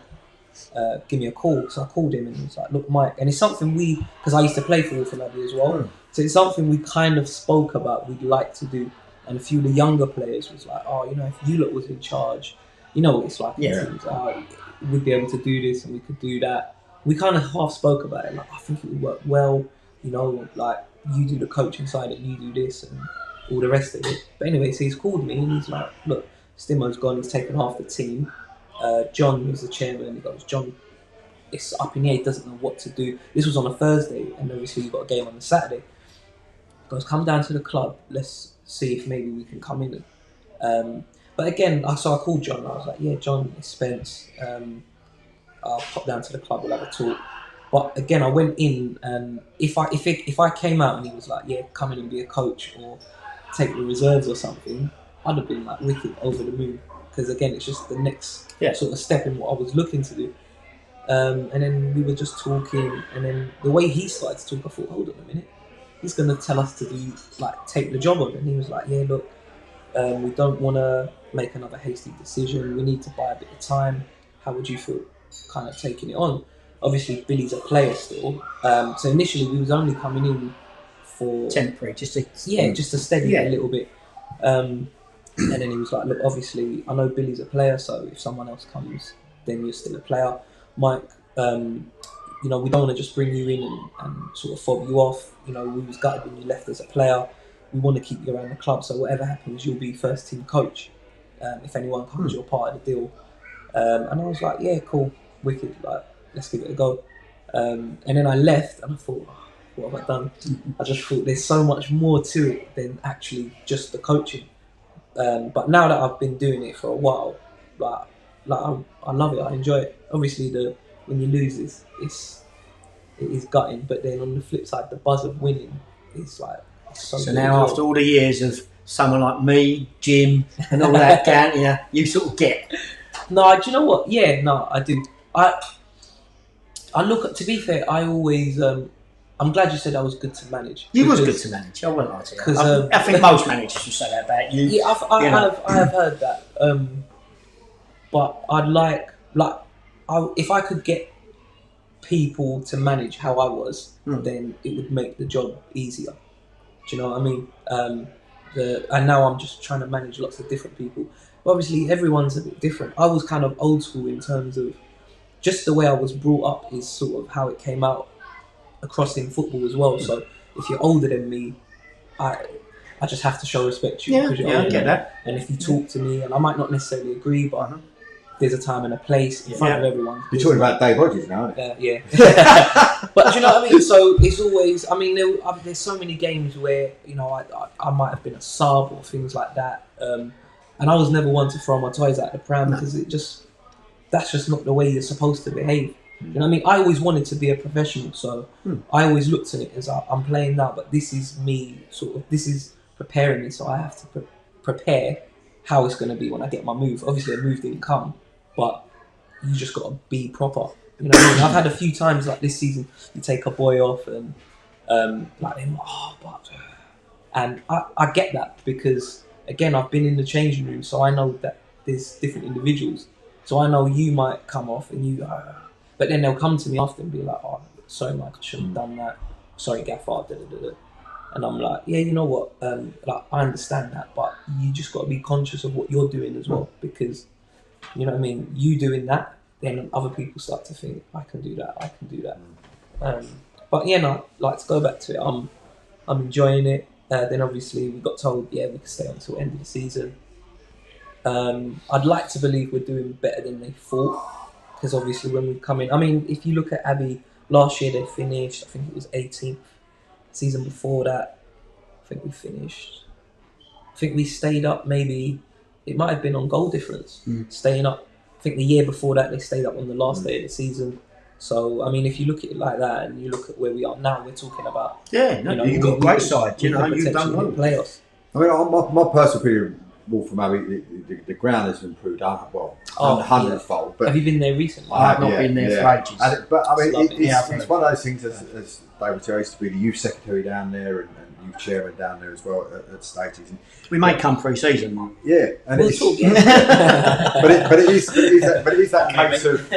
that case though of Wolf Murray, and the real disappointment for me is that I know it's out of your hands as such that side of it, but it's really disappointing for me that the town don't get behind the club, the actual the councils and that don't get behind them to help them and maybe move them out of the location they're in and put them in somewhere where they can actually build the ground a bit more, because you've got, as you know, you've got like the cemetery one side, you've got allotments another side, you've got the brook the other side, and there's no room for them to actually make if they do go up, to actually be able to improve the stadium and stuff. And I think that's a real sad thing for them, because if they could move them somewhere, maybe opposite Parklands, where Parklands is, that sort of area, which is a nice open bit of ground there, where they could actually put a nice stadium down there, 3G pitch, whatever they put down there. But they could put that, but you could have that sort of side of it, and actually build a stadium around that. You'd have a good situation to actually maybe make it move forward. Yeah, no, I mean you could, but I mean like obviously there was a lot of money when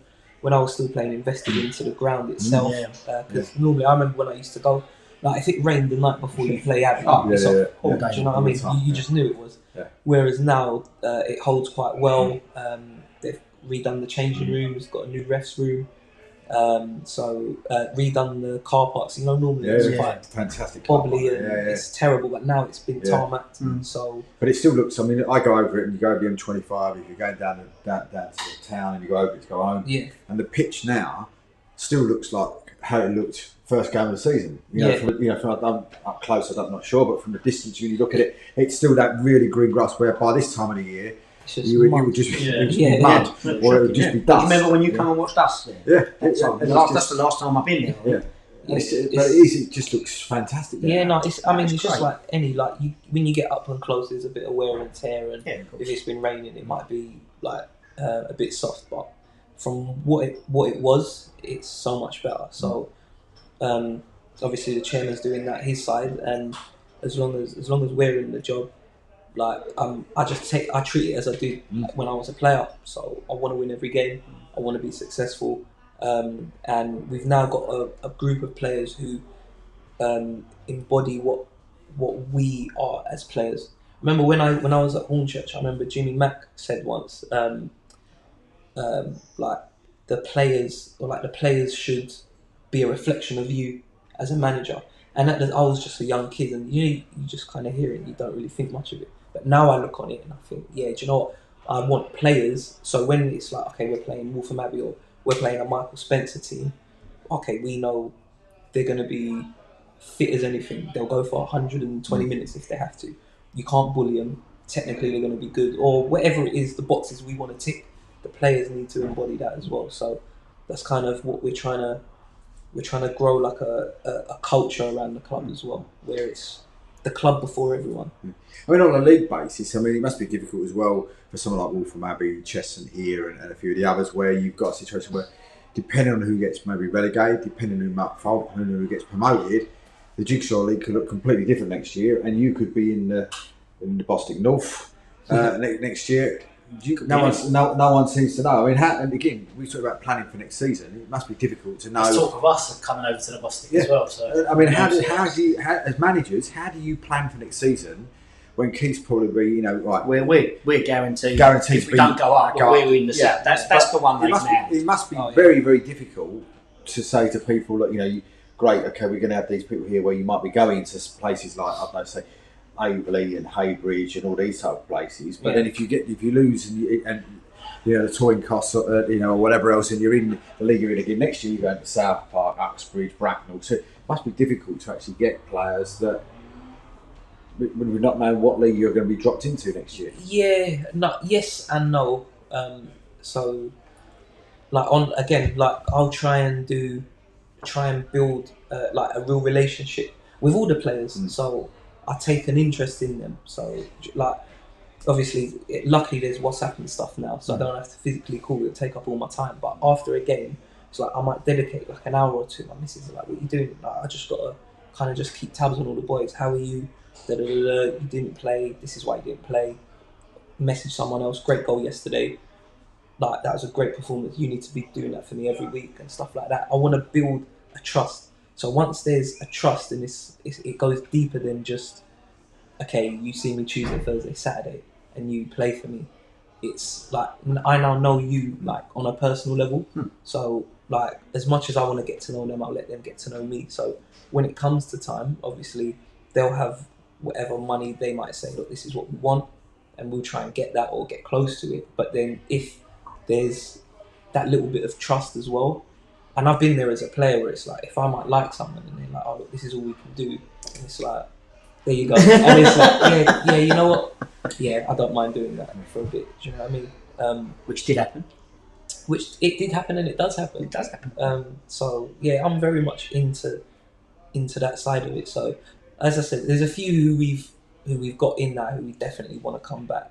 We haven't had the talks, but the energies that I'm getting, I don't think they would want to, or they wouldn't actively want to go somewhere else. Like we had a boy who came in not too long ago, centre half, Louis Bolden, really really good, and a 7-dayer coming for him, and I thought, because he's like our best centre half now, and I thought, like I'm gonna have to have the talk with him. So anyway, so I've gone in and I'm thinking, okay, if he says this, I've got to say this, say that, and I was like, what are your thoughts? And he was like, look, to be honest, I'm not interested. I'm happy here, happy with the boys. I'm happy with you, but I don't want to change it. So I was like, okay, cool, happy days.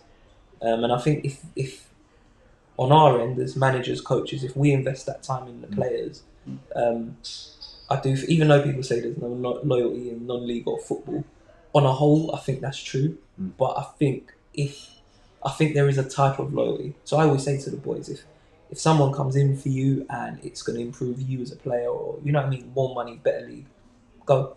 Like I wouldn't tell you not to, because part of it is we want to do well, but I also want to be like, yeah, look, this player and that player worked under him, and look what they've now gone and done. Look how they've got better as a player.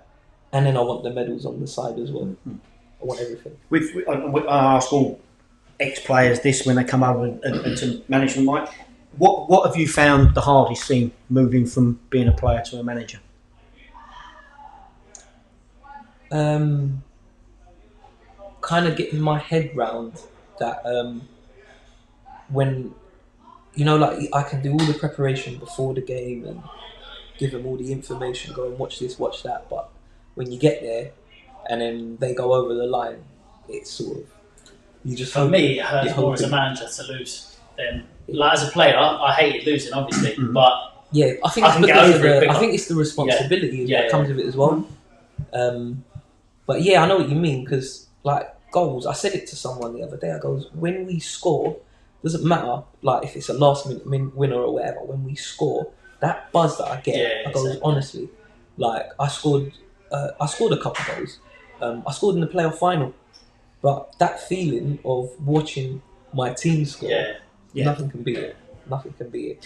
You know, and again, I'll go back a bit further, remembering when I played. But when, you know, as a manager, and I know you're both going to say the same. It's like even like after Saturday or whatever, and we're playing tomorrow night, I will go home, and when I'm in bed, the whole game is going through my head. The goal, especially when you win, the goals. And when you lose, he's done that. And you look at it more when you lose, don't you? Yeah, you analyse yourself a little bit more, but I'm saying what you were saying about when you were playing, you know, you might have scored a great goal and you go, I couldn't remember me banging that in. But when you've won the game, when you're in bed, that buzz, like, I can't go. Normally, for a midweek game, I'm not in bed till midnight because you're like, you know, even the missus, you know, gets the old long way on, you know, don't worry about it now. We just won, you know. It's and for the management part. Just hope she's not watching. Well, yeah, okay, we're in now. For the management to the playing side, as much as that buzz, but the buzz for the player goes a little bit quicker than it does for the manager, because you're sitting there and you know you might have done something and brought someone on, or you've got a youngster that's done something. You're more prouder for them, because it's come for you what it was when you played and done it. Yeah, 1,000,000%. And like as you said, like it just stays we get one of the boys, his mum would come and she'd kind of like video him, and then I realised, I was like, look, we'll pay her just to video the games. So we get the games videoed, and then I'm there and I'll note take during the games as and when I can. So like after the game, it's like I'll have a look back or I'll watch the game and just kind of cross-check with what I've wrote, just to make sure, because you know sometimes I've had a game where we beat Ashford a week, not last week, the week before, and because we needed to win and we come from one down, and I remember we had a team night out after, and I remember sitting down thinking, what a game, come from one down, brilliant. And then on the Sunday I watched it back, and then I was just so angry, and I was like, we were poor, we were this, we were that, look how open we were. Like, they should have scored 2 goals before we scored 1. Do you believe a manager should go on a team night out? I never used to, no. But 2019, things are changing. I did. I'm a bit older now, but I used to go out. To be fair, I was on a night out with you as well. Yeah. When you left Thamesmead that night, it was a good night actually. But the night you left.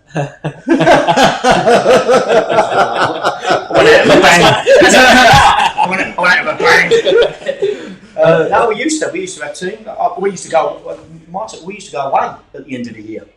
We had people they're listening. I know Ashley and Luto.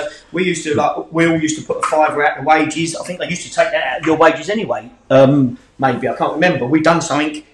You might have been the time after. I think after, but I remember the boys were talking. And I just remember the money being £5. Every week we took a £5 out of everyone's wages, and that went into a pot, and it paid for 3 or 4 days to Magaluf or Ibiza or Barcelona. And the lads, it paid for it, and the lads had a bit of spending money, and it was a great team bonding. Yeah. And as Mike said, they got to know you a little bit. You can scream or shout or be quiet, but they actually, when they actually do know you, and they understand that whatever you say to him isn't personal. He's a human. He's doing his job, and that's one of the things that you've mostly noticed since you stepped and been managers is that. The response you've got to go and tell this player he's not playing. You've got to listen to, and it ain't easy. It ain't, because you've got. This is why I asked you what some of the hardest things, because you could physically really like the lad, and it's not, and you've got to go and tell him that he's not playing. Or I had to let 2 boys go, and they were like proper top boys, but they weren't playing. They were on half decent money, considering every time I turned around for a sub, I kind of was looking through them. Do you know what I mean? Yeah. So it was like, okay, well, and we were looking at bringing another player in. So it was like, well, they have to go. They're not coming off the bench, and it was hard because they were like really, really good like club squad players. They were on the bench. They never moaned. Best trainers. When they'd be at training all the time. We'd score, and when I'm jumping up to celebrate, like they're over. Do you know what I mean? Like it's genuine, not like kind of just sitting and like. I'm not going to play because he scored. But and you can you get the vibe when it's not genuine, but they were genuine, like team players, and that was hard. But, like I went home and I was like, I wanted to just sit in the corner like that. But it's got to be done. So was it a big, disappointment in that for you when you lost your star man through injury as well? It was, but more so just because of how he got injured. He had a break in the knee. He's starting rehab now, speaking to him yesterday. But just because it looked like he says he done it as he was running in with the goalkeeper. I thought like the keeper maybe kicked him in the head because he went down. But when you hear someone scream, physio's gone on and they were just, you can kind of see the panic. So it was like, we've made the sub, but your head's not really there. I'm thinking, like, look at him. And it's like with a football injury, and they've called and says, it's football. When we've come at half time, he's just sitting in like the physio room. And you know what it's like in the changing room. Yeah. So it's cold. He's got like one of the subs jackets on, but he's just like crying, like tears, crying his eyes out, just in pain. And they're like, it's going to take 3 hours for a thing. And the team's in there, I'm supposed to do a team talk, but I couldn't leave him. And I was like, no, call him again. Just tell him he's dying, tell him he's unconscious. Like, someone needs to come. I was like, can't we give him painkillers? They're like, no, we can't. I was like, can't we go to the bar and just give him some brandy or something? Just something to just numb it. They're like, no, he can't. They're going to put brandy. They're going to give him meds. I was like, what? He can't, like, look at him, he can't do this for 3 hours. Then they've called, someone's come back within the hour, but I've had to leave and I've gone to do the team talk, but it just got quite, we were losing 1-0 at the time, that was the Ashford game, and it got quite emotional as well. And I'm like, look, because I spoke to them on the Thursday about how precious like our time is. Like, if you come to training, like, don't waste your time, don't waste my time, because like money and everything else, like next week, there's always a chance to get more money. But you coming here today, we can't ever get this back. So don't come here and waste it. And then on the Saturday, funny enough, like Chris gets injured, and I was like, remember what I spoke about on Thursday about you never know when your last game is and stuff like that. And goes, look at him, like poor boys are sitting there, like he's just on the other side, but he's sitting there, he's crying. That's the season probably done. I goes, that could have easily been any one of you. Yeah. Could you say if that was your last game of the season, was it good enough? So it kind of helped with the team talk, but it was just horrible. Then they've gone back out, and I stayed with him. I forgot that there was a game, and then I made the physio kind of stay in and run to and from. But luckily, we brought in a forward the week before, so it didn't hurt us as much. And we've got quite a few attacking boys who kind of can start from wide but play inside as well. So it did hurt us, but as I said, it was more that it was a bad injury for him, and to see him like suffering as he did more than anything. How long is he out for? Do we know? He'll be out. It's between 6 to 8 weeks, but that's effectively the season. By the time he'll get back, do his rehab, and obviously you got to get yourself fit. Yeah. So I said, look, don't even, just do what you need to do. Make sure you're right, because it is a bad injury. Plenty of time, and then we just cross that bridge when we come to it. Is he one of those sort of players that you definitely want back next year if you can get him back? With the majority of the boys, I'm going to tell everyone's welcome back for pre-season, and then we'll have a talk sort of as the season's coming to an end, the ones who we definitely want. But then, just out of respect as well, I'll tell everyone, you're more than welcome to come, but I'm not you're not really in my plans, or I'm not. You can look elsewhere, so you've got that option. But everyone's more than welcome to come back, and then obviously we'll bring in the boys that we've kind of identified that we want to bring in as well. Because you never know as well. People might go away, and I might say, you're not really in my plans, and you might think, all right, I'll show you. And you come back pre-season a different player, and you're fit and you're raring to go, and then it's like, okay, cool, maybe I will have you now. So, as I said, everyone's more than welcome. And a lot of players look at like 2 clubs in the summer as well, wouldn't they? Unless obviously giving them decent money or on contract or whatever like that. They're, I've got this offer and I've got that offer. Yeah, but even that, those are that's the type of player I don't necessarily want. Yeah. Do you know what I mean? Like I said, if 7 Day comes in or your head's turned, or it's money and whatever, if you want to go. If your heads can be turned sort of that quickly, then as I said, I'm not really interested, because when it obviously I'm talking about next season, we want to push. If we don't hit playoffs this year, then that's definitely a target.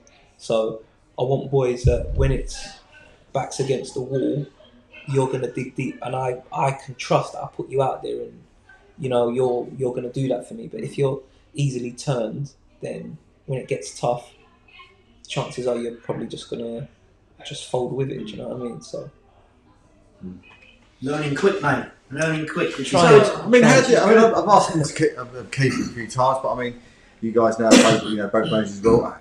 Does it get to that sort of time when you're coming back to do pre-season training, and you're heading down that week when you know that boys are going to be back? Are you concerned that everybody that says they're going to be coming back are going to be there on that first training session? Or were you concerned that one day you might turn up there and there's no one, 2 people? Yeah. I've not done it yet, so hopefully it goes well. But you're always going to have people that say they're coming. And I took over VCD with no players 2 weeks before pre-season started. I took over in the middle of the season with no players. That's even harder. Yeah. It's I've been doing it too long, so that you don't know, because if you think you're an okay manager and people respect you, you'll get an idea. Listen, the ones that are in and ahhing, you don't normally want anyway. If it's the same level, if they're talking to a club high level, and a lot of these youngsters unfortunately think they're better than what they are, so a lot of them are. They get tagged around. Some of them are finding silly agents that are putting them everywhere. Yeah, we've had that. So you've got to deal with that, and you're like, really? We've got one lad that's left us that's absolutely had a torrid this year. Left us, I think if he stayed with us all year, would have gone and played a good standard football. I was talking to a couple of good managers yesterday about him. Since he's left us, played 9 games. I think since he's left, after the first 9 game season, he's played 3 times this year. And you're like, what are you doing? Badly advised by a certain idiot that called himself agents and his mates.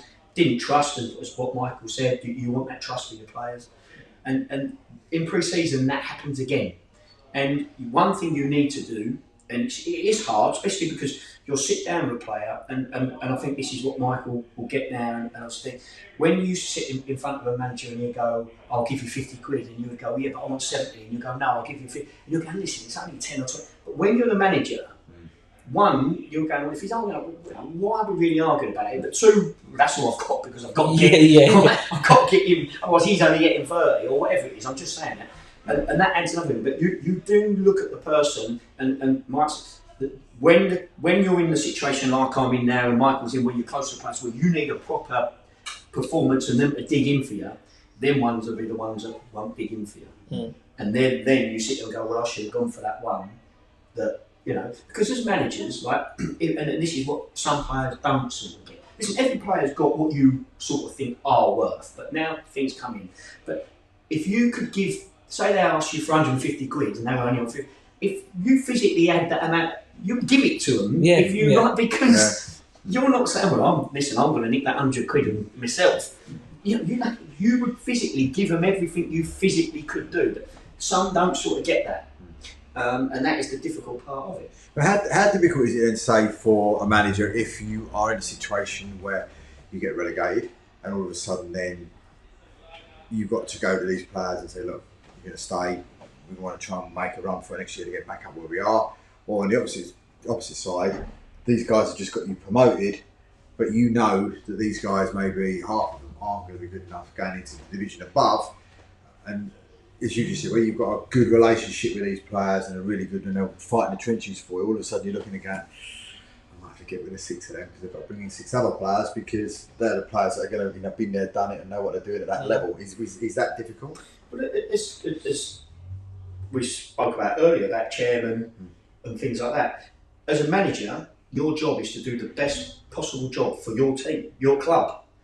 So you've got to have 2 hats. You've got to do the best possible for your players. So a lot of players don't get what your committee is saying to you and your chairman saying to you about money. But on that side, when like you walk in a bar, like sometimes my committee go to me, "Oh, what? Yeah, what?" Because I will fight the corner for my team, no matter if they've been the worst. You know, I ain't coming in the bar or in a meeting and going, "Oh yeah, rubbish," or whatever.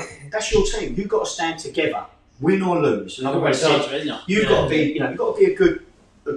To be a good winner, you've got to be a good loser. You've got to learn why you've lost and things like that. So it's that. But on the other side of it, your job is to look after the club. That's who employ you, and they're the ones that are sacked you. So whatever they say, you've got to do. So it's a very thin border. So you've got to do what's the best for that club. And if, as Michael just said, for you can invite them all back. But if you're not doing your job properly, if you're going to keep players that aren't good enough for that level. Unless financially you've got no choice to do that. So I mean, on another side of it then, with yourself then being in sort of like the Boston League and now finding yourself in the Southern League. I mean, how difficult is that? All of a sudden now, as you said to me, we had a laugh and a joke through our WhatsApp group and stuff. "Oh, I'm off to Birmingham today, and I'm off to this one today, and I'm off to here today." I mean, the travelling must be something a bit of an eye-opener for you, was it? Well, it's totally different. It might not go down well, but I think the Southern Leagues are a lot stronger than the League Northwood are in. You talk about the old sort of conference clubs. We've got 7 or 8 clubs. Like we played Bromsgrove on Saturday, and their average attendance is over 1,000, which means obviously they got good players, which means they've got big budgets. But yeah, it has been totally different. I think we've got 5 or 6 Birmingham teams in our league, but the club have been really good in terms of they provide a coach for those away games to the boys who've only got to get to the ground and they sit on the. A lot of the boys don't even know where Birmingham is, so we went to Coleshill last Saturday. None of them would have ever been to Coleshill in their life and may never ever go there again. But yeah, no, it's been difficult. We took over a club that were 15th in the league.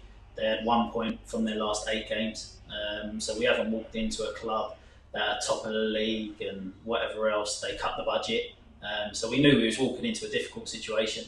And ultimately, with 8 games to go, we just got to get enough points to stay in the league. Come the summer, I've got to sit down with the club and can we get the budget back? And obviously, what league will we be in next season? And again, that must be really difficult, hasn't it? I mean, a bit like the Ware situation. I mean, for years they've been backwards and forwards, backwards and forwards, backwards and forwards. It must be. It's got to be really difficult. But they haven't been in the Boston, have they? So It's the highest Welling I've ever been in there. yeah, I can't see them coming out of that league. I can't see them moving across. I really can't. I've looked at a lot of them and I know that where they are, it's just. There's all these clubs that have ran it, you physically can't fit them in. The year after they will, because they're bringing in another league, aren't they, to balance it again, which I think will be another league for the Evo stick. But it's good for they're me not because bringing we're another step obviously playing clubs, new grounds, all that sort of stuff. Because we've been to the Hertfords and the Chesants and the Waltham Abbeys, we've been there hundreds of times. So going to all these new grounds is New nice. experiences, Yeah, yeah. new experiences. Yeah. So I've got a question for both of you, obviously, and I don't know if you've looked at the new laws of the game that are coming in for next year. No. You might need to have a little look because there's a few, but obviously that got announced this week, Dave, for step 5 and 6, which is obviously the Essex senior. It's the sin bins. Yeah, sin What are your takes on that for you two? Are you in favour of sin bins, or Go on, Mark, you can go first. how do you think that'll work? I don't really.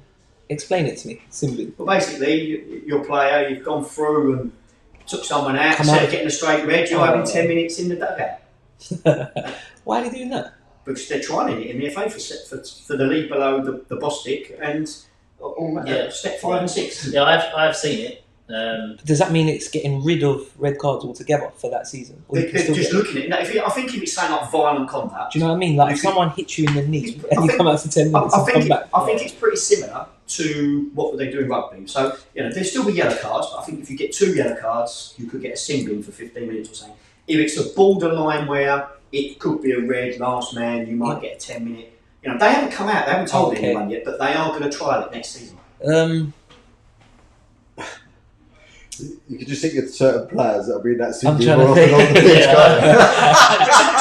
It's not just that. It brings me back to the refereeing thing again about training.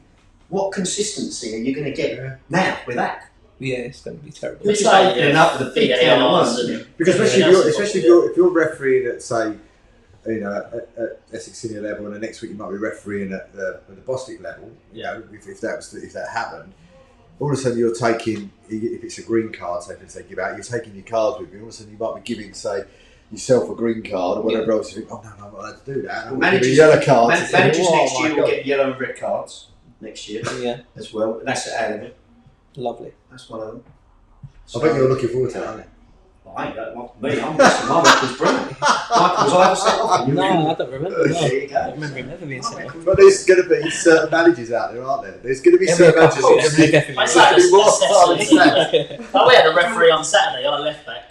Like the referee running over, like so excited to send him off. Like literally smiling at him when he's sending him off. Like, But I can Can see. you I imagine can, it's just a foul. Yeah. You're still allowed to Yeah. tackle Yeah. everyone. Everyone's going to have to change their grade grading. That your dugout's got to fit 15 Yeah, people.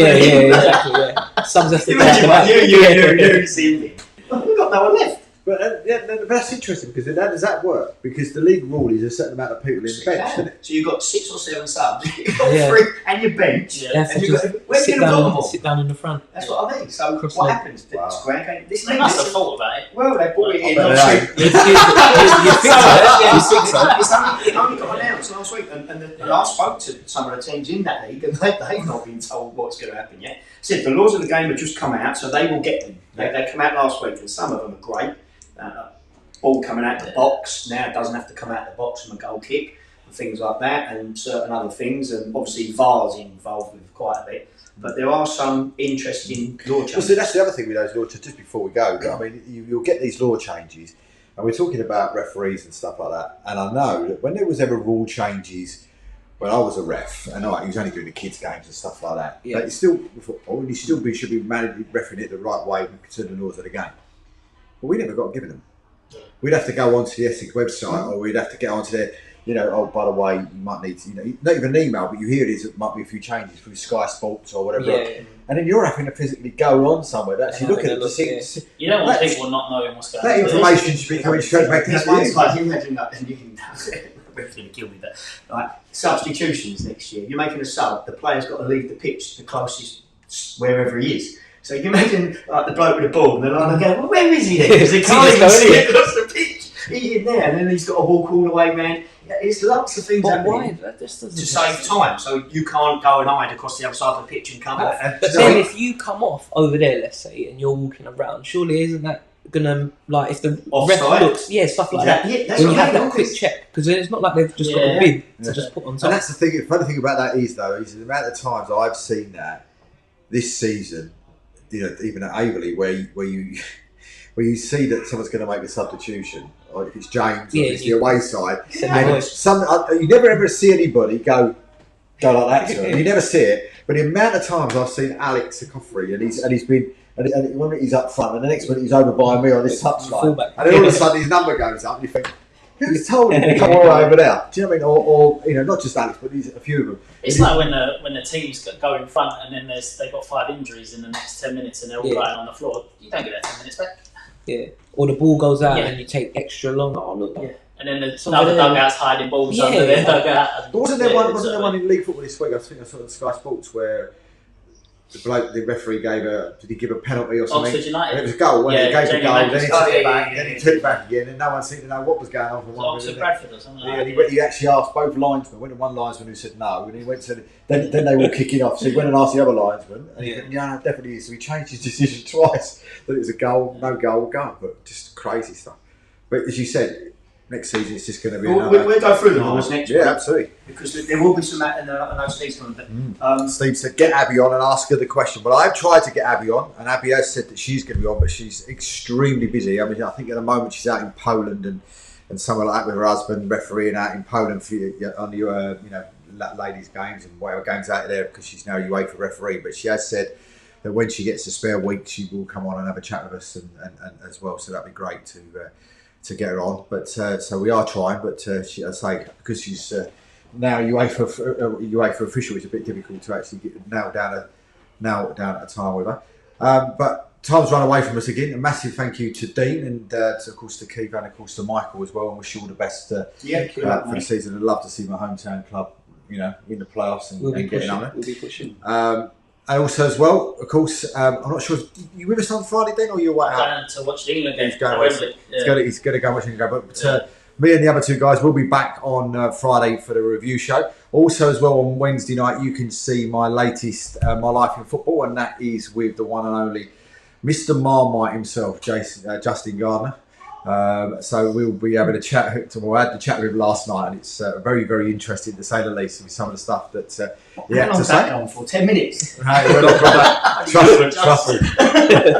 There is a few bits, and we did get to some stories as well, and stuff with him. So that'll be out on Wednesday night. But massive thank you to everybody. Massive thank you, of course, to Dean and everybody at Cheshunt for letting us use the ground today through personal reasons for myself today. So massive thank you for Dean for doing that. But me and Keith will be back next week, and until then, good night.